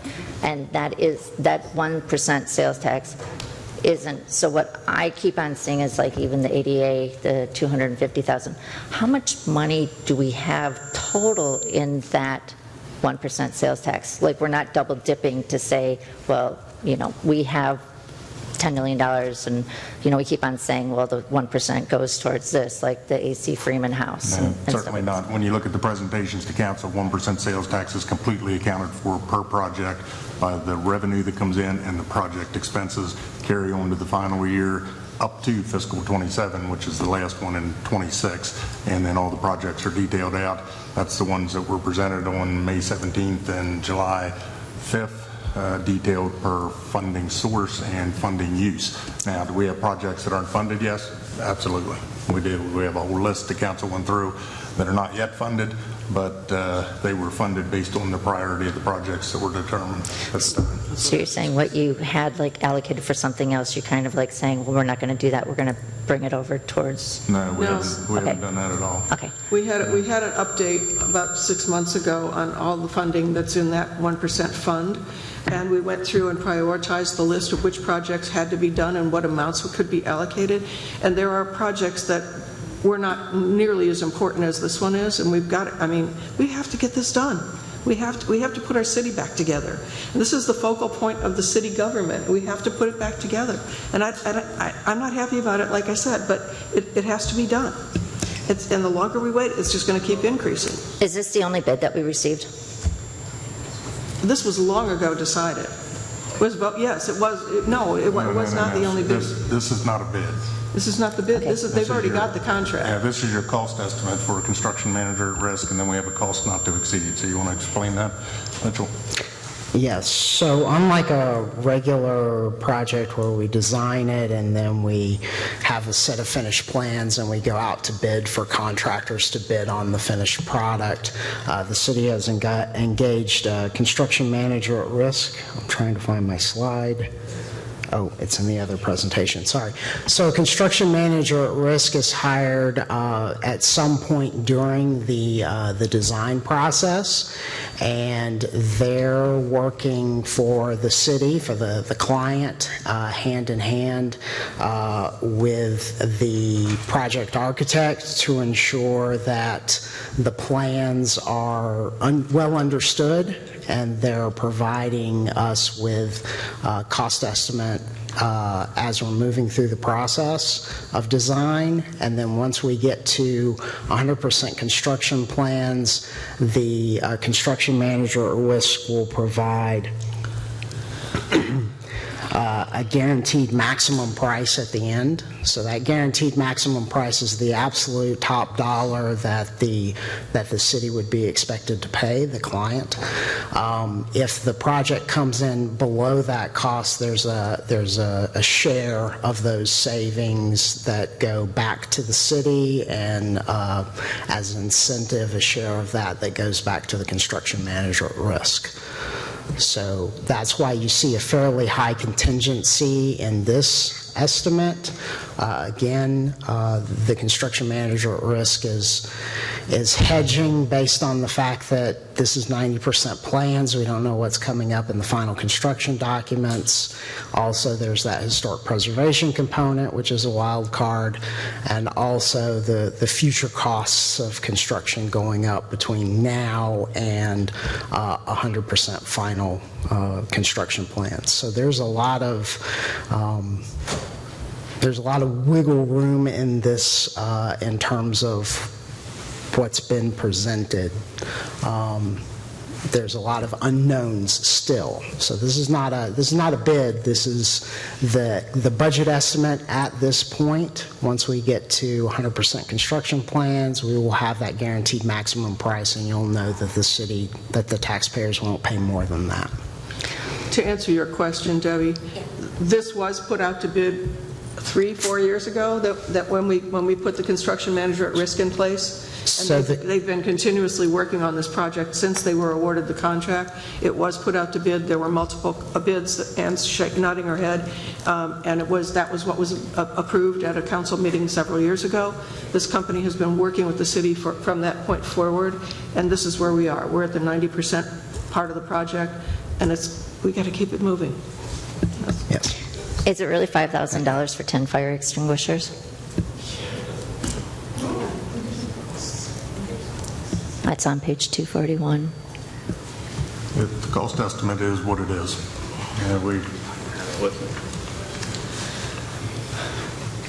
That's what the architect and the CMAR are for. We don't go line by line and say a fire extinguisher should only be $450. Donna? I agree with many of the people who have said, we're not happy about the price, but I also agree that we have to go forward. We cannot keep rehashing this. So is it time to call the question? Okay. I would like to have someone make a motion whether we continue moving forward and we approve this and keep going forward, or deny it. We have to do one or the other at this point. I'll move to move forward 6G. Do we have a second? I'll second it. We have a motion and a second to approve Agenda Item 6G, the 90% budget estimates for the City Hall Rehabilitation Project. All those in favor, please signify by saying aye. Aye. Opposed? Aye. Motion carries 4-1. Okay. Let me answer your question more completely. We do have people that look at it line by line, and the engineers and architect go through, and depending on type, size, location, requirements, they do all that, but we don't specifically as staff. At the risk of prolonging the meeting, I'd like to take a 5-minute break, and we'll be back at 12:16.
Okay, we are back in session. The next item on our agenda is the Cooper Street Recreation Center general discussion. And this is not with reference to the board of the new Operation Cooper Street. This is the city Cooper Street Recreation Center. So I'll start. Again, as the mayor said, if you look at the title of the agenda item, it's the Cooper Street Rec Center general discussion. Now, along with that, you can see what was presented on the agenda sheet itself, which is an update on information that was presented by the Cooper Street Board, and then what council requested as a legally sufficient standard draft form of lease that was attached and says for discussion. So first of all, just to go back to comments that were made earlier, again, and I've said this at public meetings that I was invited to. I've been invited to the public meetings on the east side. I've not been invited to the new Operation Cooper Street board meeting, which I'd be happy to come to as well. But the council has no authority to change or disband the new Operation Cooper Street board. Council's never said that. Council can't do that and has no authority to do such.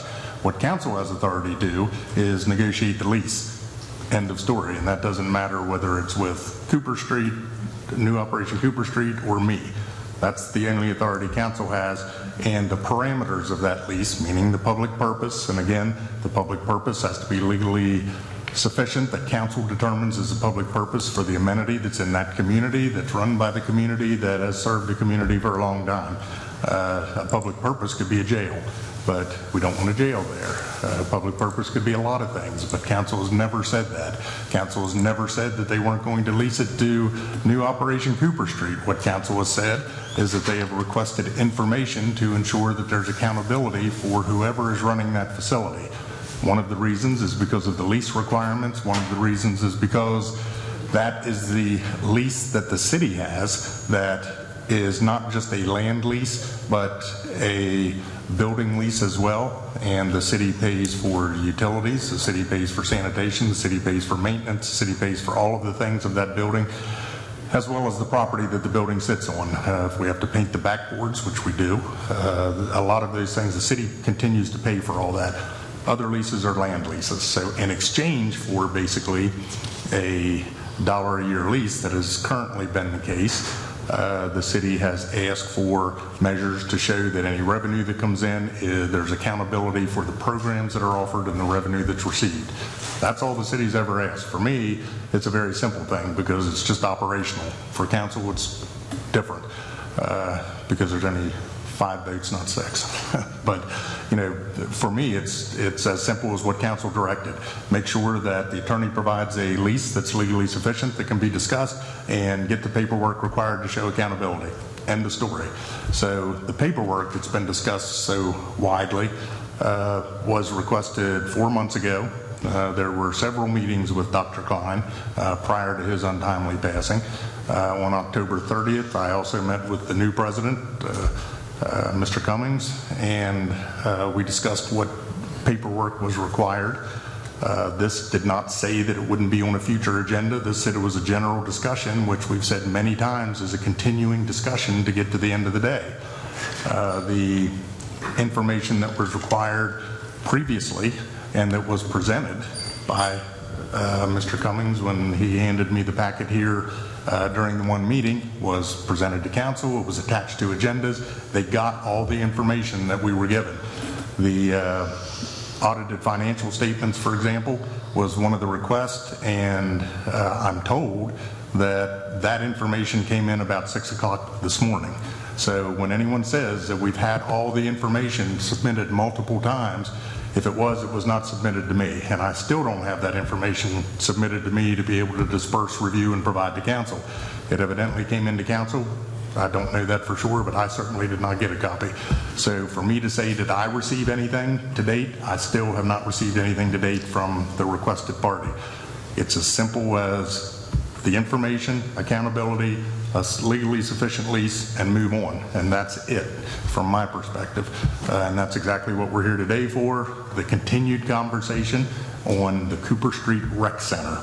And that includes an update on what information's been received, which may or may not be dated because I have not had any way to verify who got what today because I did not get anything.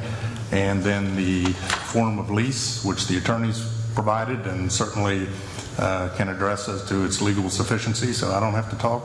But, you know, that's here for a council discussion, and then it's a continuing conversation as to what the next steps are, what may be contained in the lease, and where we go from here. And that's simply it. The letter that was provided again in this packet, and it was in previous packet that asked for audited financial statements, etc.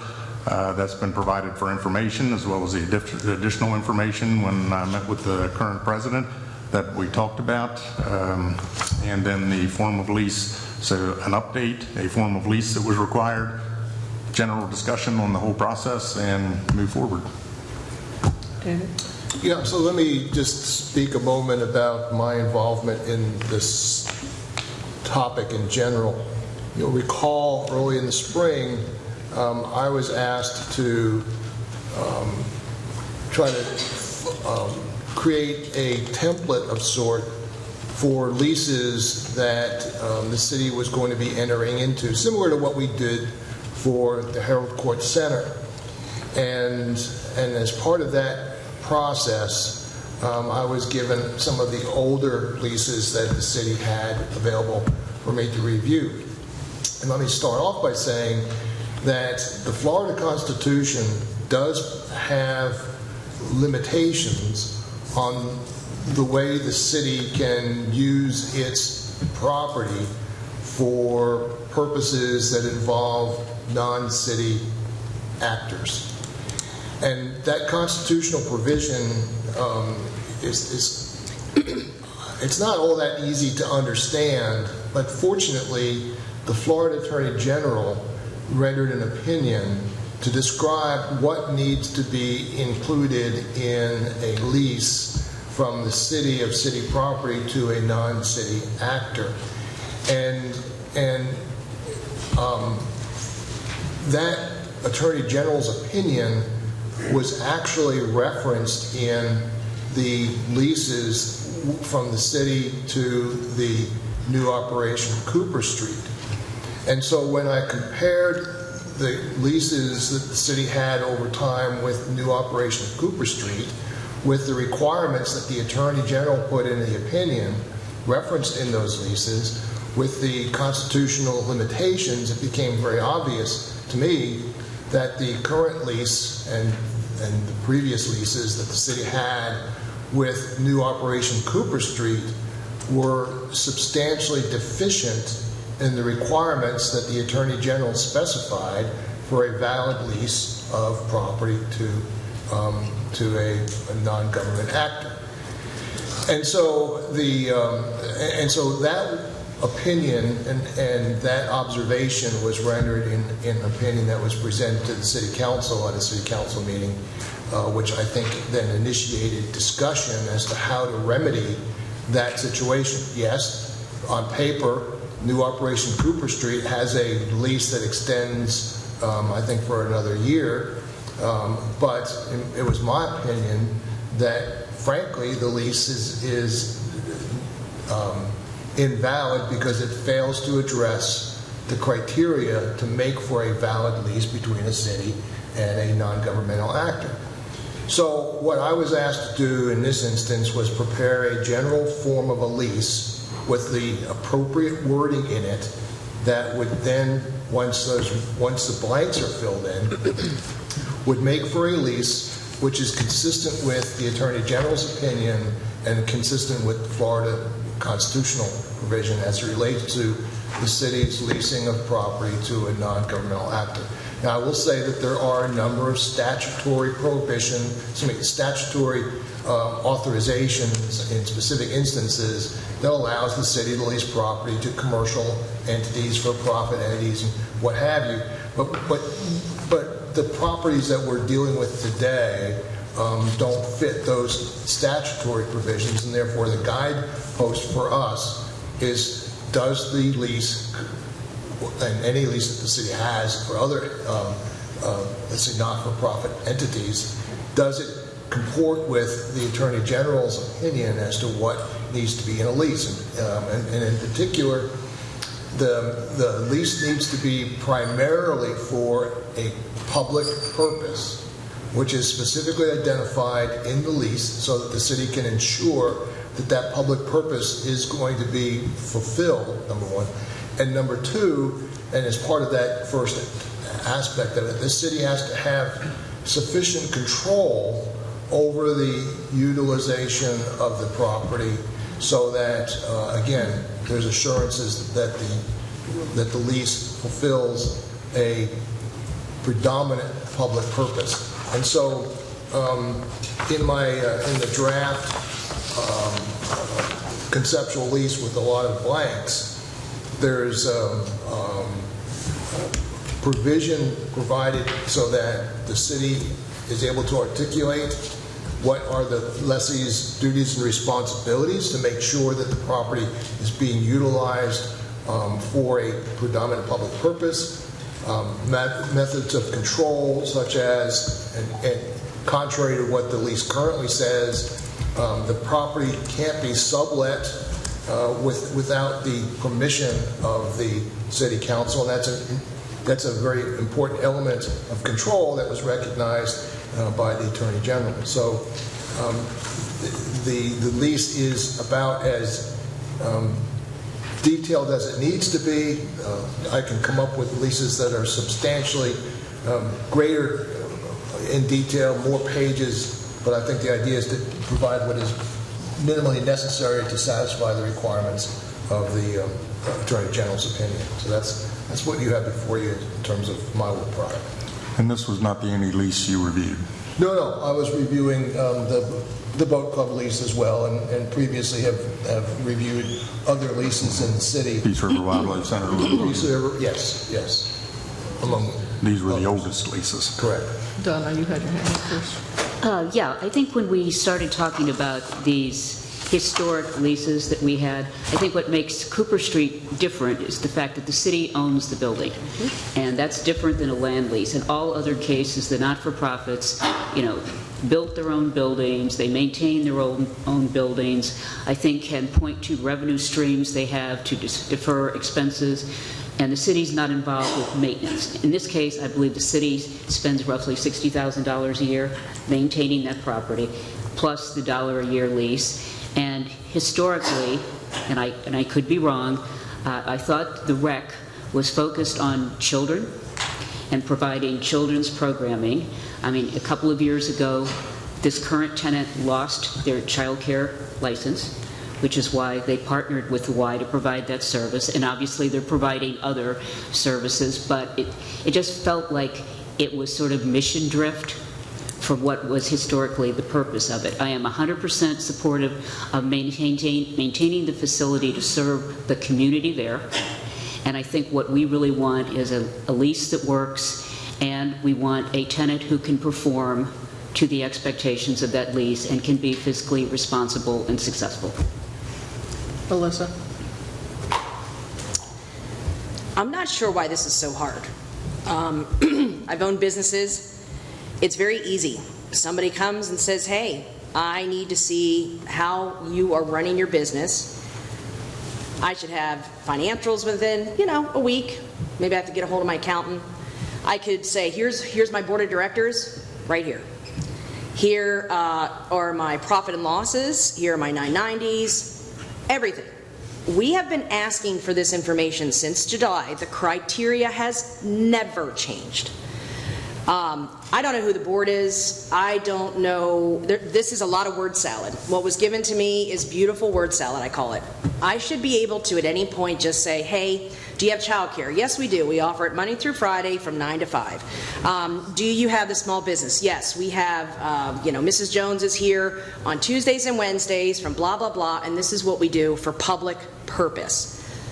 We spent $600,000 on this building in the past 16 years, which is why I think one of the residents says it looks so good. That is probably because of the city. I am not for or against new Operation Cooper Street, but I am concerned that we are not able to get the information we need in a timely manner. We're having a lot of different discussions and everything where this should be just simple. It should have been provided to the city. We should have had a meeting with the city. Hey, here's what we do. Here's what we're going forward, and it should be done. And that's not happening. So I am very concerned about this. We have the city has to make sure they have control over this, and I find it very interesting that since we've looked into the lease, all of a sudden now we have, a business plan. And I will say that, Mr. Cummings, the only thing I've received today is a 2022 990 filing. All of a sudden now we have other people that want to come together and we want to make things right, which to me indicates there was an issue. So we need to get this cleaned up, and we need to do it the sooner the better. Debbie? Actually, the 990 for 2022 is actually appropriate for the 990s. Having a nonprofit myself, I understand that. And I'm looking here at the boat club, and I did also disclose I did receive a bunch of stuff early this morning. I didn't have an opportunity to look at that, but I did see the 990 form. And it's also very, very, very expensive to have an audited report, which is amazing that you've even had one, because they are extremely expensive. I think that the Cooper Street Center, from the things that I've seen and heard, are community benefit.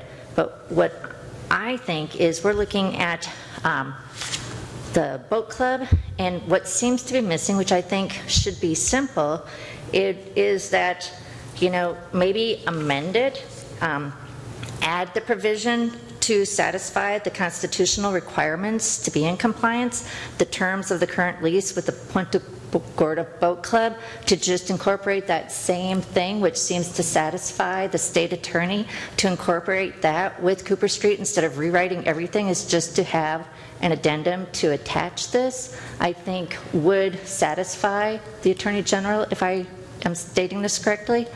But it says the terms of the current lease, which means that you have to have insurance. You have to protect the city. And that's what's needed, and I think that's actually what's missing. Okay. Any other comments? Bill? I need to ask something to the city attorney. Can I talk in these proceedings? There was a document sent out there that called all of us racist, pretty much. It was put up on social media. And I took exception to that. I'm definitely not. And I've obtained legal counsel to look into going further with this. Can I say something today? Can we talk about it today without it interfering with that process? I'm sorry, I don't really understand what you're asking. Well, can I talk today about this, even though I have obtained counsel to maybe get a remedy for being called a racist, because I'm definitely not. Well, since I'm not representing you in that case, I can't give you advice with respect to that case, but you're here to talk about the item that's on the agenda, and to the extent that you have something that you want to add to that discussion, that's why we're here. Okay, all right. I just wanted to get that from you on the record. So I just think that, I agree with my colleague to my right here that, a lot of these documentations that we've asked here has been a long time coming instead of right away. So I don't understand why that is. And I think we need to look into this cautiously so we make the right decision. Debbie? As a nonprofit, and we are doing, we have to have a proper lease in place to make sure that it's purpose. But getting into the details of how something operates is not our responsibility. It's our responsibility to make sure that we have a solid lease. They have provided things, and I think maybe this is why we need to take a closer look at it so everybody can actually read what they did provide. When you talk about a nonprofit versus a business, it actually is quite different on how you approach things. So I would like to have time to take a little bit of a closer look to see what they've provided, and is it really a public benefit as a 501c3 nonprofit? Is it possible, Mr. Levin, to do an addendum to the current lease agreement to satisfy the terms that it needs to satisfy, which will only extend to the end of this current lease agreement, and then we bid it out the next time.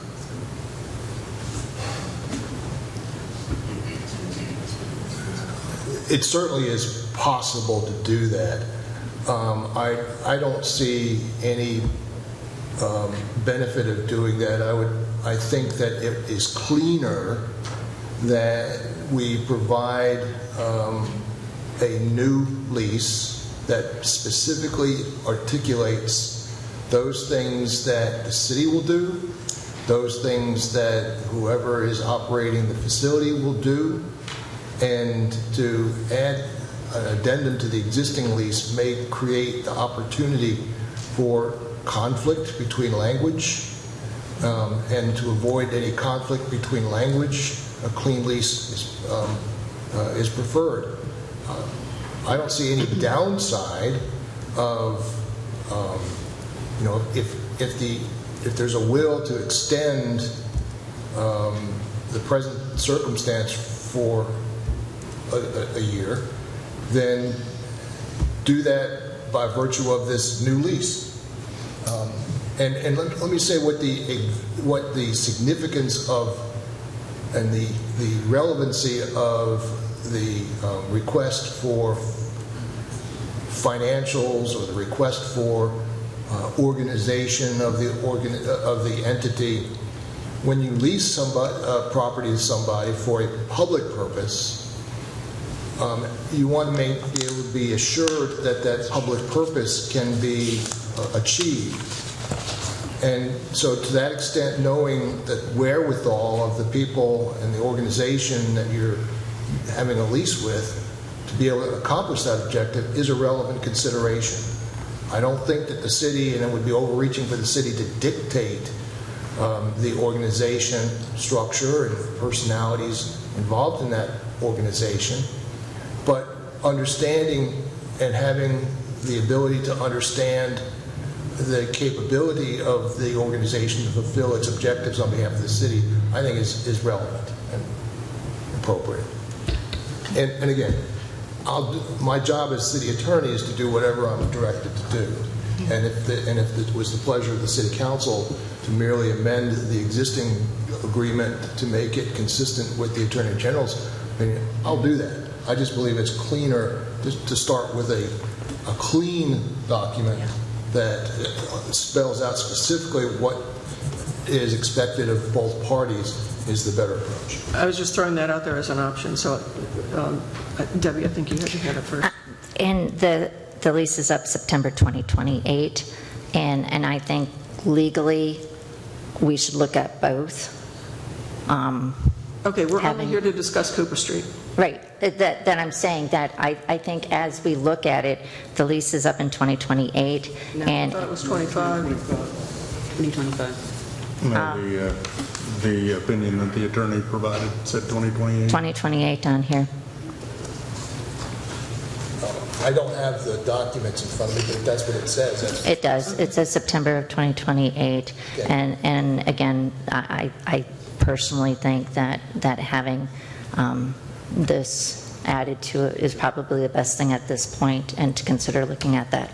What I did say is that it's my opinion that the document, although it may extend to 2028, nevertheless is void for failing to meet the requirements specified by the Attorney General, which is why, in my opinion, let's just hypothetically speaking, we wanted to engage the same organization that's operating it now. That's fine. Articulate what they're allowed to do, articulate what the city's going to do, and use the form that I adopted, which would be consistent with the Attorney General's opinion.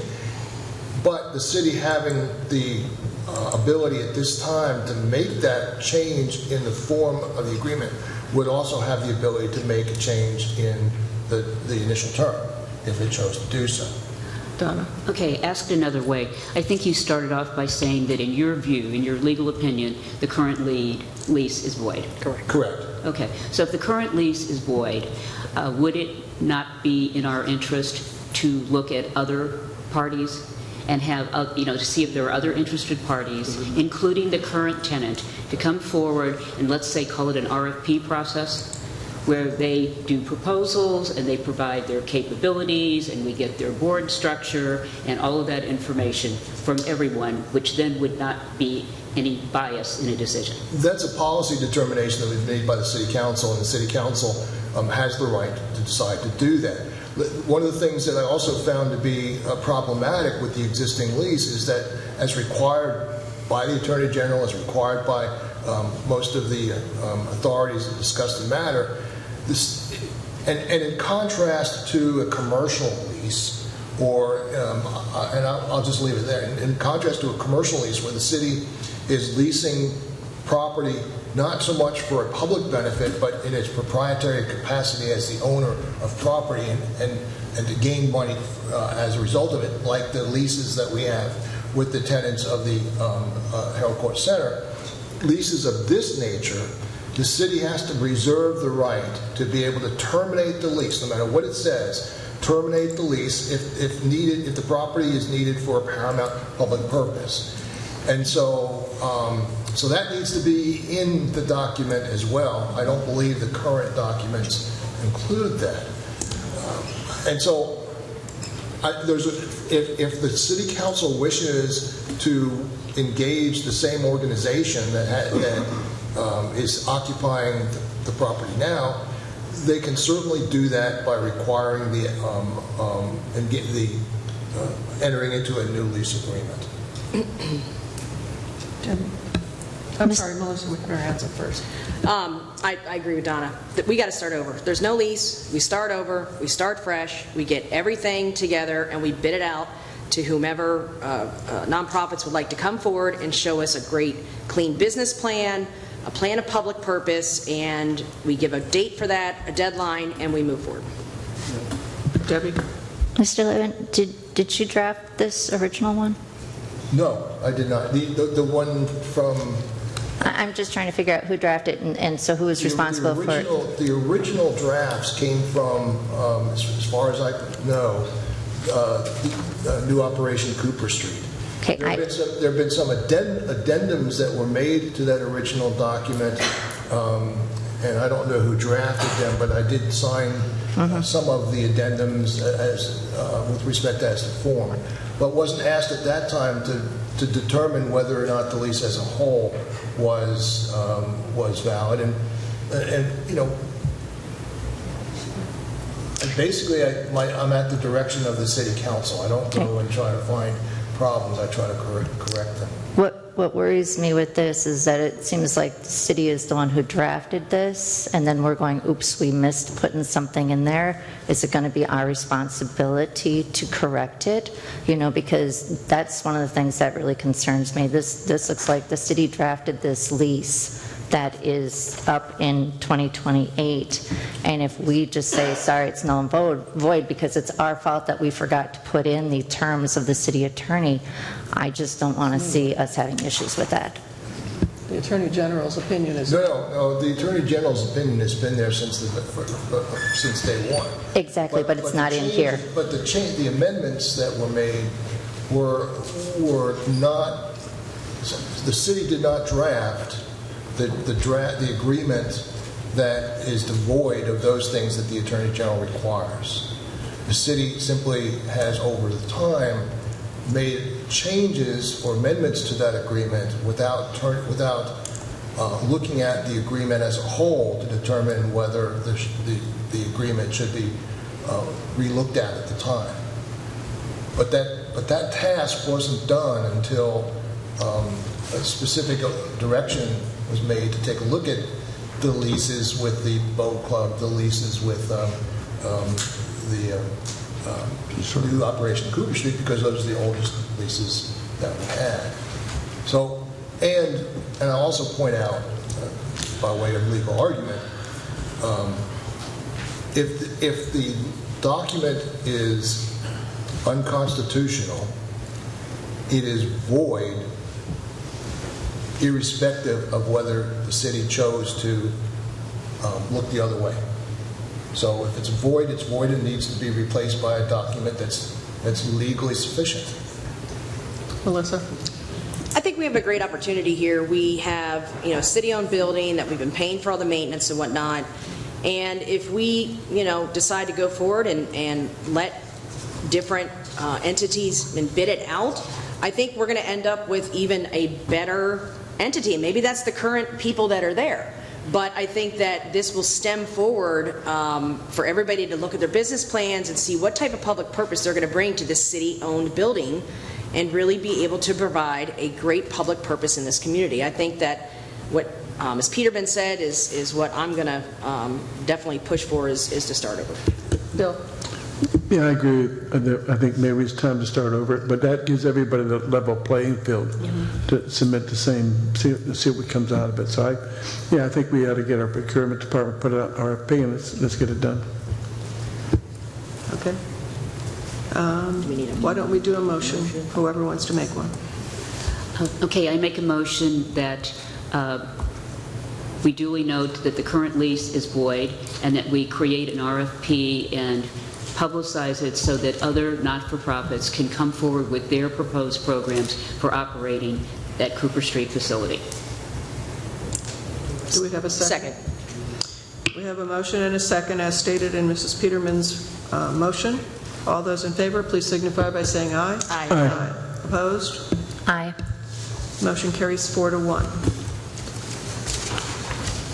If I could, to further that, when you say procurement, we'll put together an RFP, we're going to need to put together some wording that is sufficient for what council wants to see in an RFP. We need to have an operating history that shows that there's demonstrated operations of a board. We need, specific things, not just, I decide I want to ask Mr. Dryberg if he wants to form a board and operate something. So we just have to have some detail behind it, and that will probably have to come back for council to review and approve before anything's put out on the street. So we'll take a little bit of time to accomplish. Probably will not be by next meeting. Okay. City Clerk, you're up. The next item is the appointment of city liaison for the Affordable Housing Advisory Committee.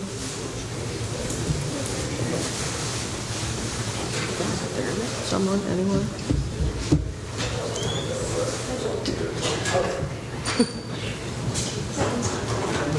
Okay. I think that desk is holding her down. We're going to have to get wheels or something for the bottom of some of these magic sliders. Yes, I apologize for that. So the advisory committee has an appointee from the city and the county.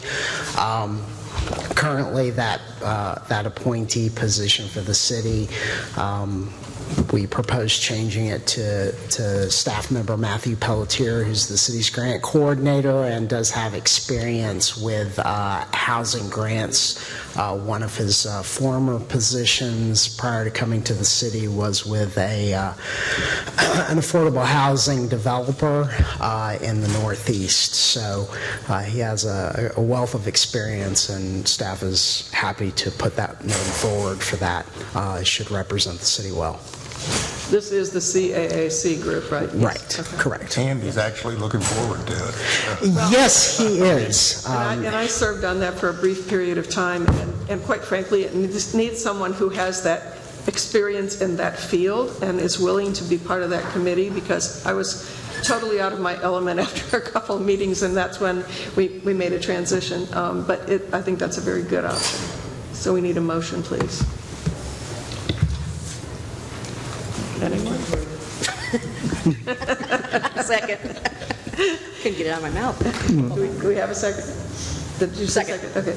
We have a motion and a second to appoint Matthew Pelletier as the city liaison for the Affordable Housing Advisory Committee. All those in favor, please signify by saying aye. Aye. Opposed? Motion carries unanimously. City Council Service Boards and Committees for 23-24. Good afternoon, City Clerk Sarah Welch for the record. The list of council members' preferences has been distributed. Council discussion is needed for assignment of members to each of the service boards. How do we do it before? Just like go one by one, down by one? Yeah, so why don't we start at the very top? Charlotte County Airport Authority, Bill has indicated that's his first choice, Donna her third.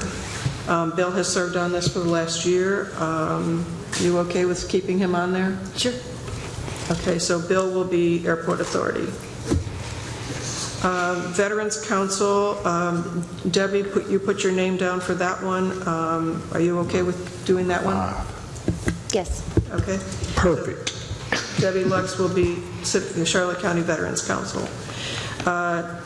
Charlotte Harbor Environmental Center, Melissa, you put number 3, and Debbie put number 4 for her preference. I do sometimes have a scheduling issue with that. Would you like to sit on that, Ms. Lux? I was going to say, if you want to share it, that would be great too. I don't think we can we? Share it? I don't or think you mean so. like one meeting after, like... I don't think you can because it's a voting member, aren't you? It is a voting member. member. I mean, that's up to you. Like I said, I'm happy to stay on it, but if you would like to, because I do have some scheduling conflicts sometimes on those. Maybe we can do it as an alternate, and you can find out if they can allow you to me, send an so alternate. you could be the point, I could be an alternate? Okay. Yeah, okay. All right, so I'll reach out to the board and ask. All right, so Debbie Lux will be CHEC. Okay. Chinette, Debbie and Donna both put in preference number 2 for that one. Since Debbie, you already have 2, Donna Yeah, for and Chinette? I would like to. Okay.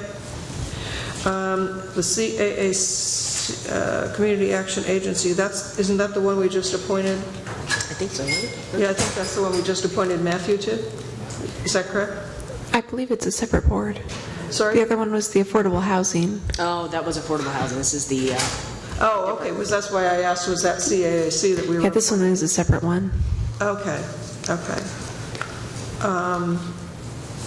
So that was the one that I was talking about. So maybe we should find out. We did have a staff member on that board for the longest time. I think, didn't Karen sit on that for a while? Yeah, Karen that was did. the one. Karen replaced me, and then, and I don't recall who took her place when she went off of it, but I guess we put Mark on that for while he was on council. I'll be happy to sit on it if you'd like. Okay. No, I have no problem with it. All right. Because that does it, was it the 4th? Yeah, that should be fine. Okay, Melissa Lockhart for CAAC. It's earlier, yeah, okay. Jog Creek, Punta Gorda.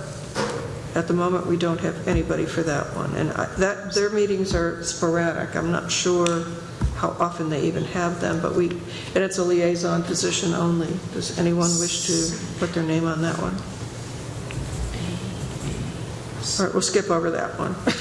We'll come back to it. MPO, I would definitely like to continue on the MPO. I think continuity with that board is extremely important, and I've served on it for a few years, and I'd like to stay on that one. So it'll be my name for that. The BED group, which is Punta Gorda Business and Economic Development. Melissa, you have been on that one, and Debbie also put in for that one. Yeah, I would like to maintain on that, please.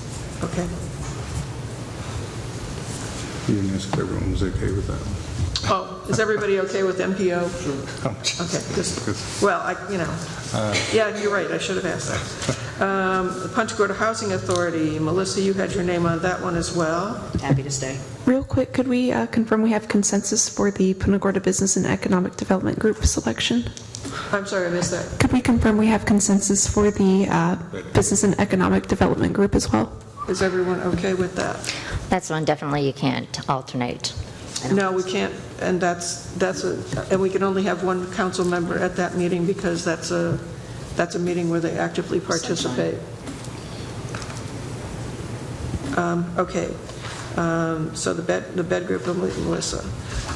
Punta Gorda Housing Authority, Melissa, you had put your name in for that as well. Happy to stay.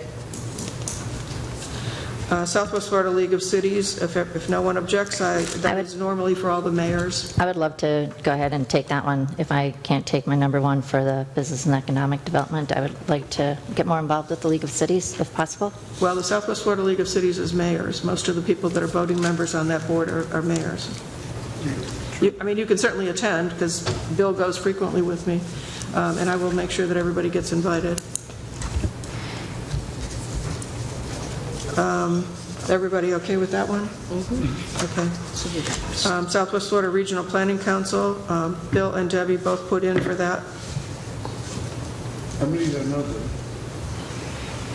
You're currently assigned to the Charlotte County Airport Authority. That's the only one. Oh, okay. If you want, it's strictly, it's done via There's Zoom meetings, Zoom. aren't they? Yeah.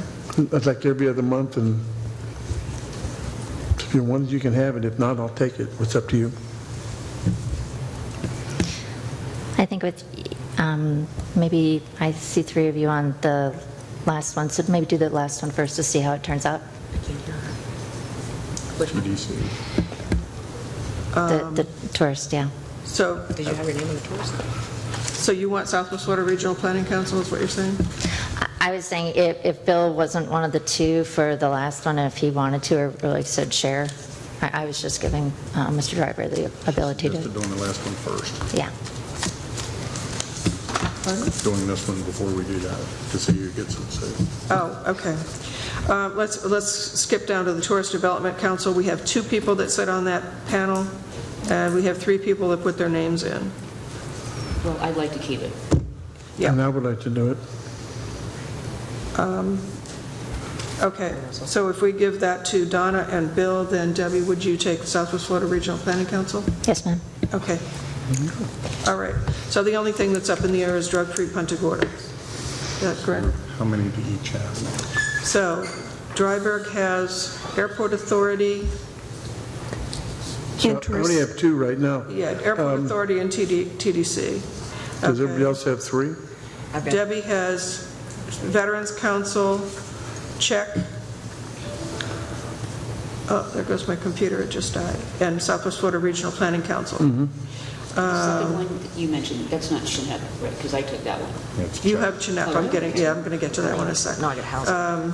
So, yeah. And I have 3 also. Got bed, community action, and... Donna has Chenep and TDC.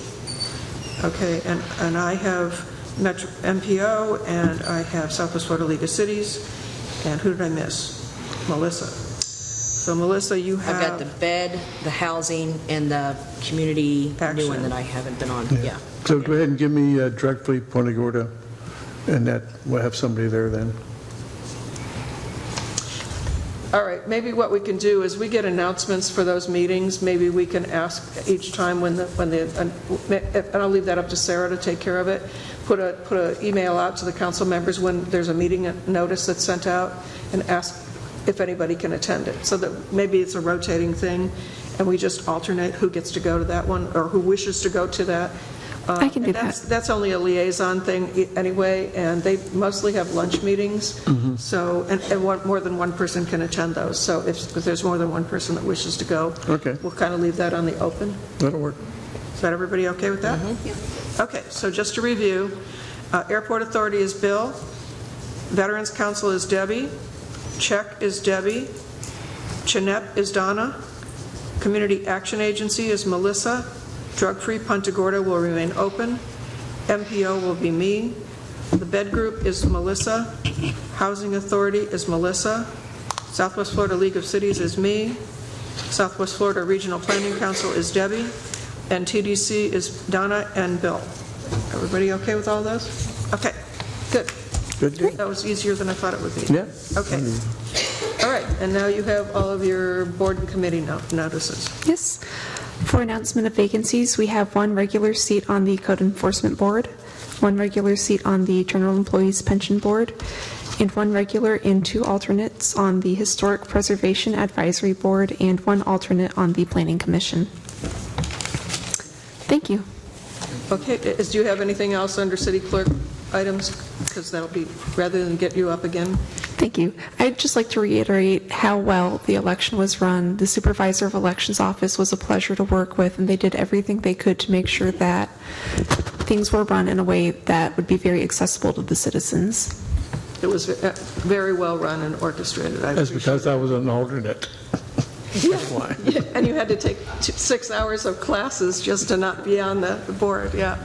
That, for anybody that didn't understand what goes on with the canvassing board, it's incredible.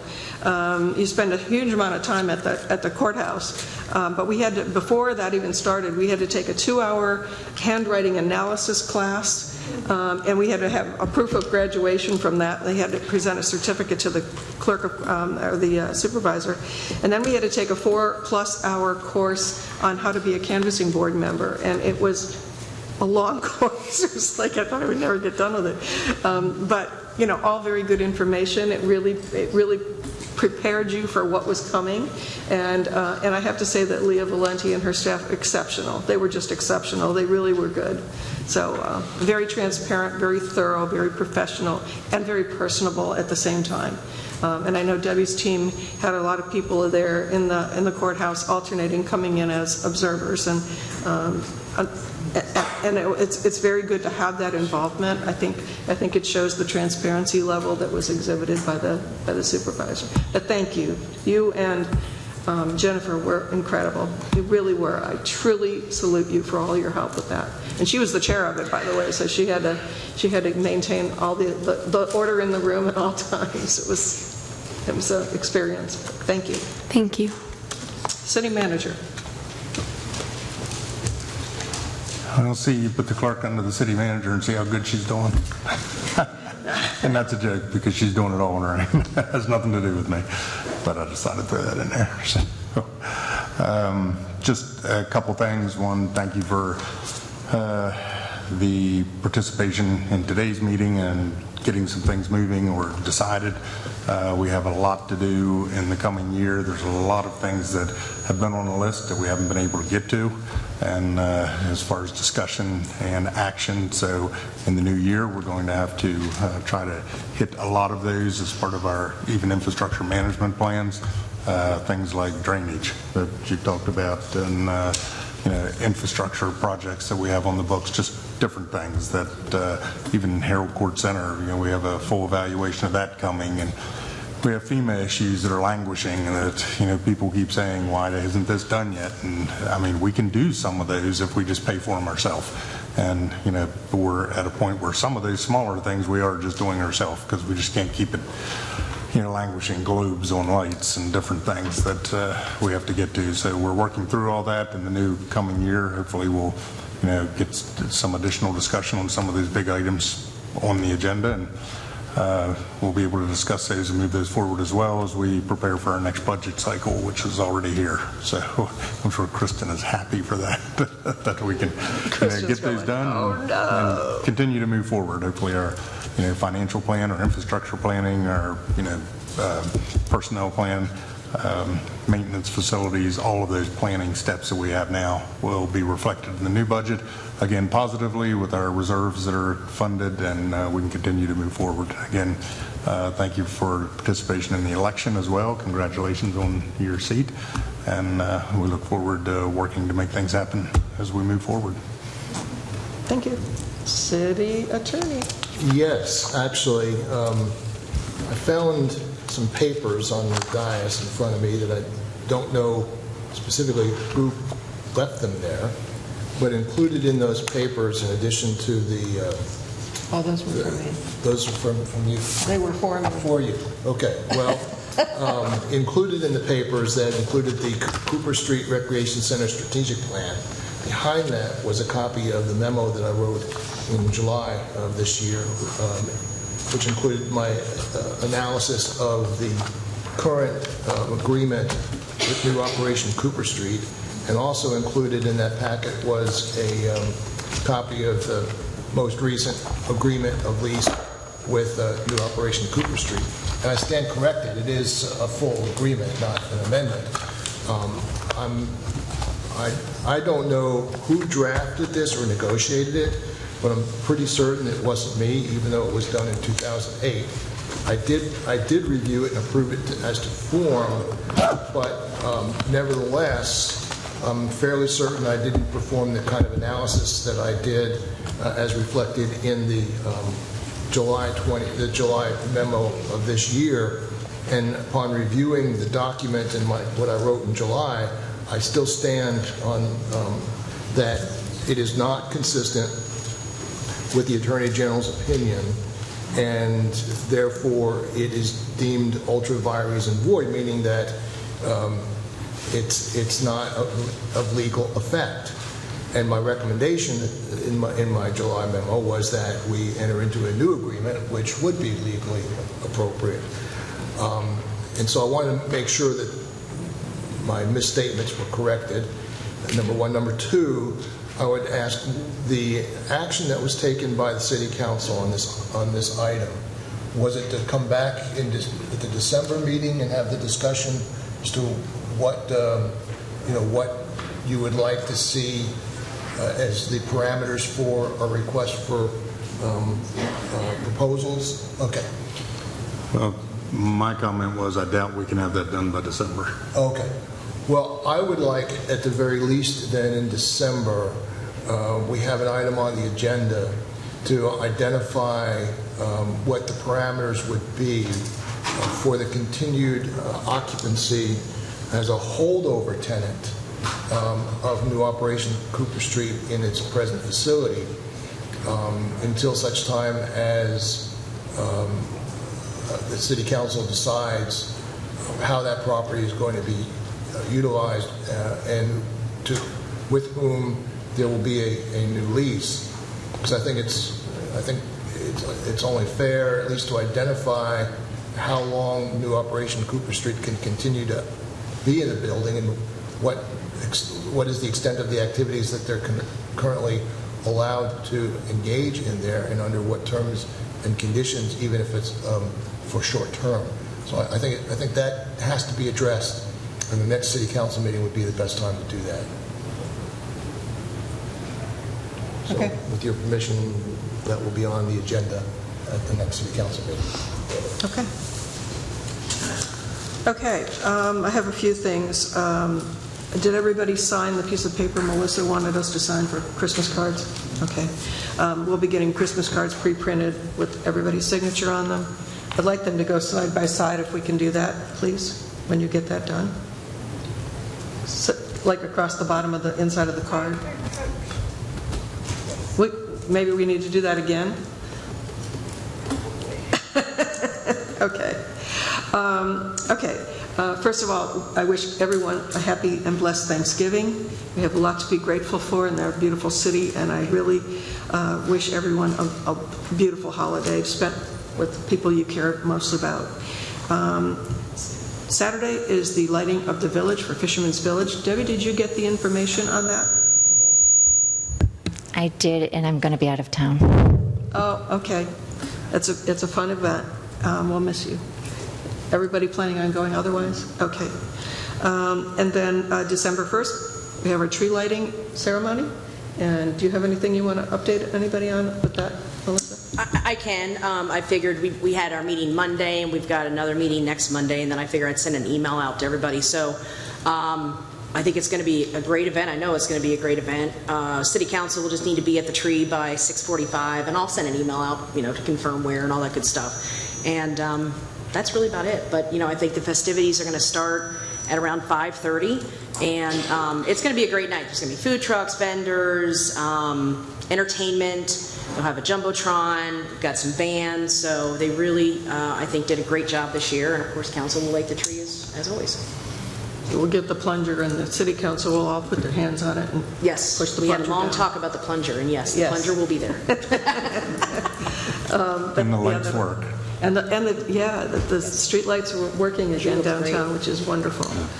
And then finally, December 9th is the Christmas parade. December 9th, and I believe it steps off at 11:30 or 12 o'clock. I'll get something out to everybody about that. Is everybody planning on being in the parade? Are we going to have the truck? Well, we have to find... Hold on! Do we have a truck? Not yet. Uh-oh. Okay, yeah, unfortunately, we were supposed to be in the Veterans Parade on Saturday, and the truck didn't cooperate with us, so we were unable to participate. So would you please let us know as soon as possible so we can make Plan B if we need to? That were an option we're looking at. Okay. Okay, so that's all I have. We'll go to council member comments. Debbie, do you have anything? I was hoping I would go last. And thank you. I did think that the election was amazing. It was really neat to see, and thank you so much for that and allowing me to be up here with all of you. I know one thing that I would really, and don't shoot me, but I truly in my heart believe that, you know, looking at the land development regulations with the 1 year after submission of the comprehensive plan, that we take some time and readdress so that our residents can be heard, because I know that Melissa and Bill both actually asked about having, you know, some community involvement and everything with it, and was told that it had to be done at that day, and I think that was a mistake.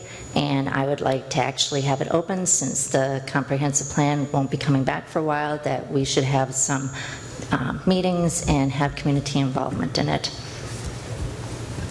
Okay. Donna, anything? Nothing, thank you. Melissa, anything?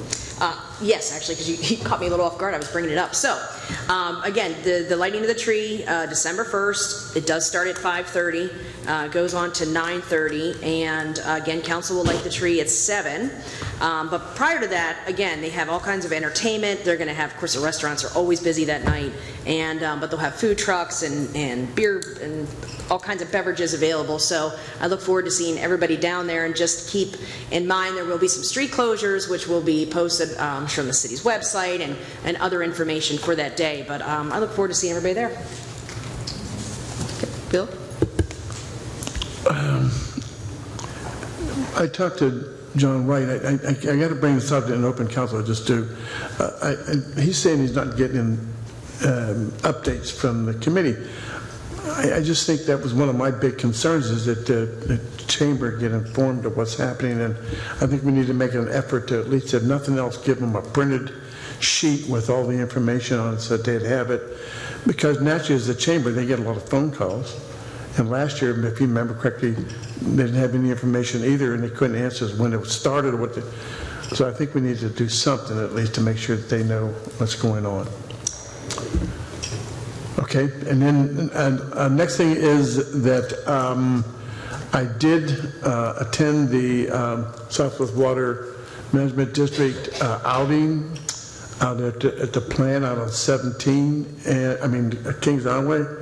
I got to tell you, it was an eye-opener. There was probably 400 to 500 people there. There was 4 House of Representatives there, 3 senators, and they all talked about the water. The neat thing about it is in Representative Grant's speech, he doesn't mention Punta Gorda directly, but he mentions the interconnect and how well it worked when the county got hit with a hurricane and it kicked in and was able to do the stuff that it did. So it was nice to hear him say that in his speech. And lastly, I did complete my IMO 2 classes, so I've got both sets of them. I have the manual. If anybody on the council would like to have that to kind of look at, it talks about some things. It's a great learning experience, if nothing else. And that's, I'm done.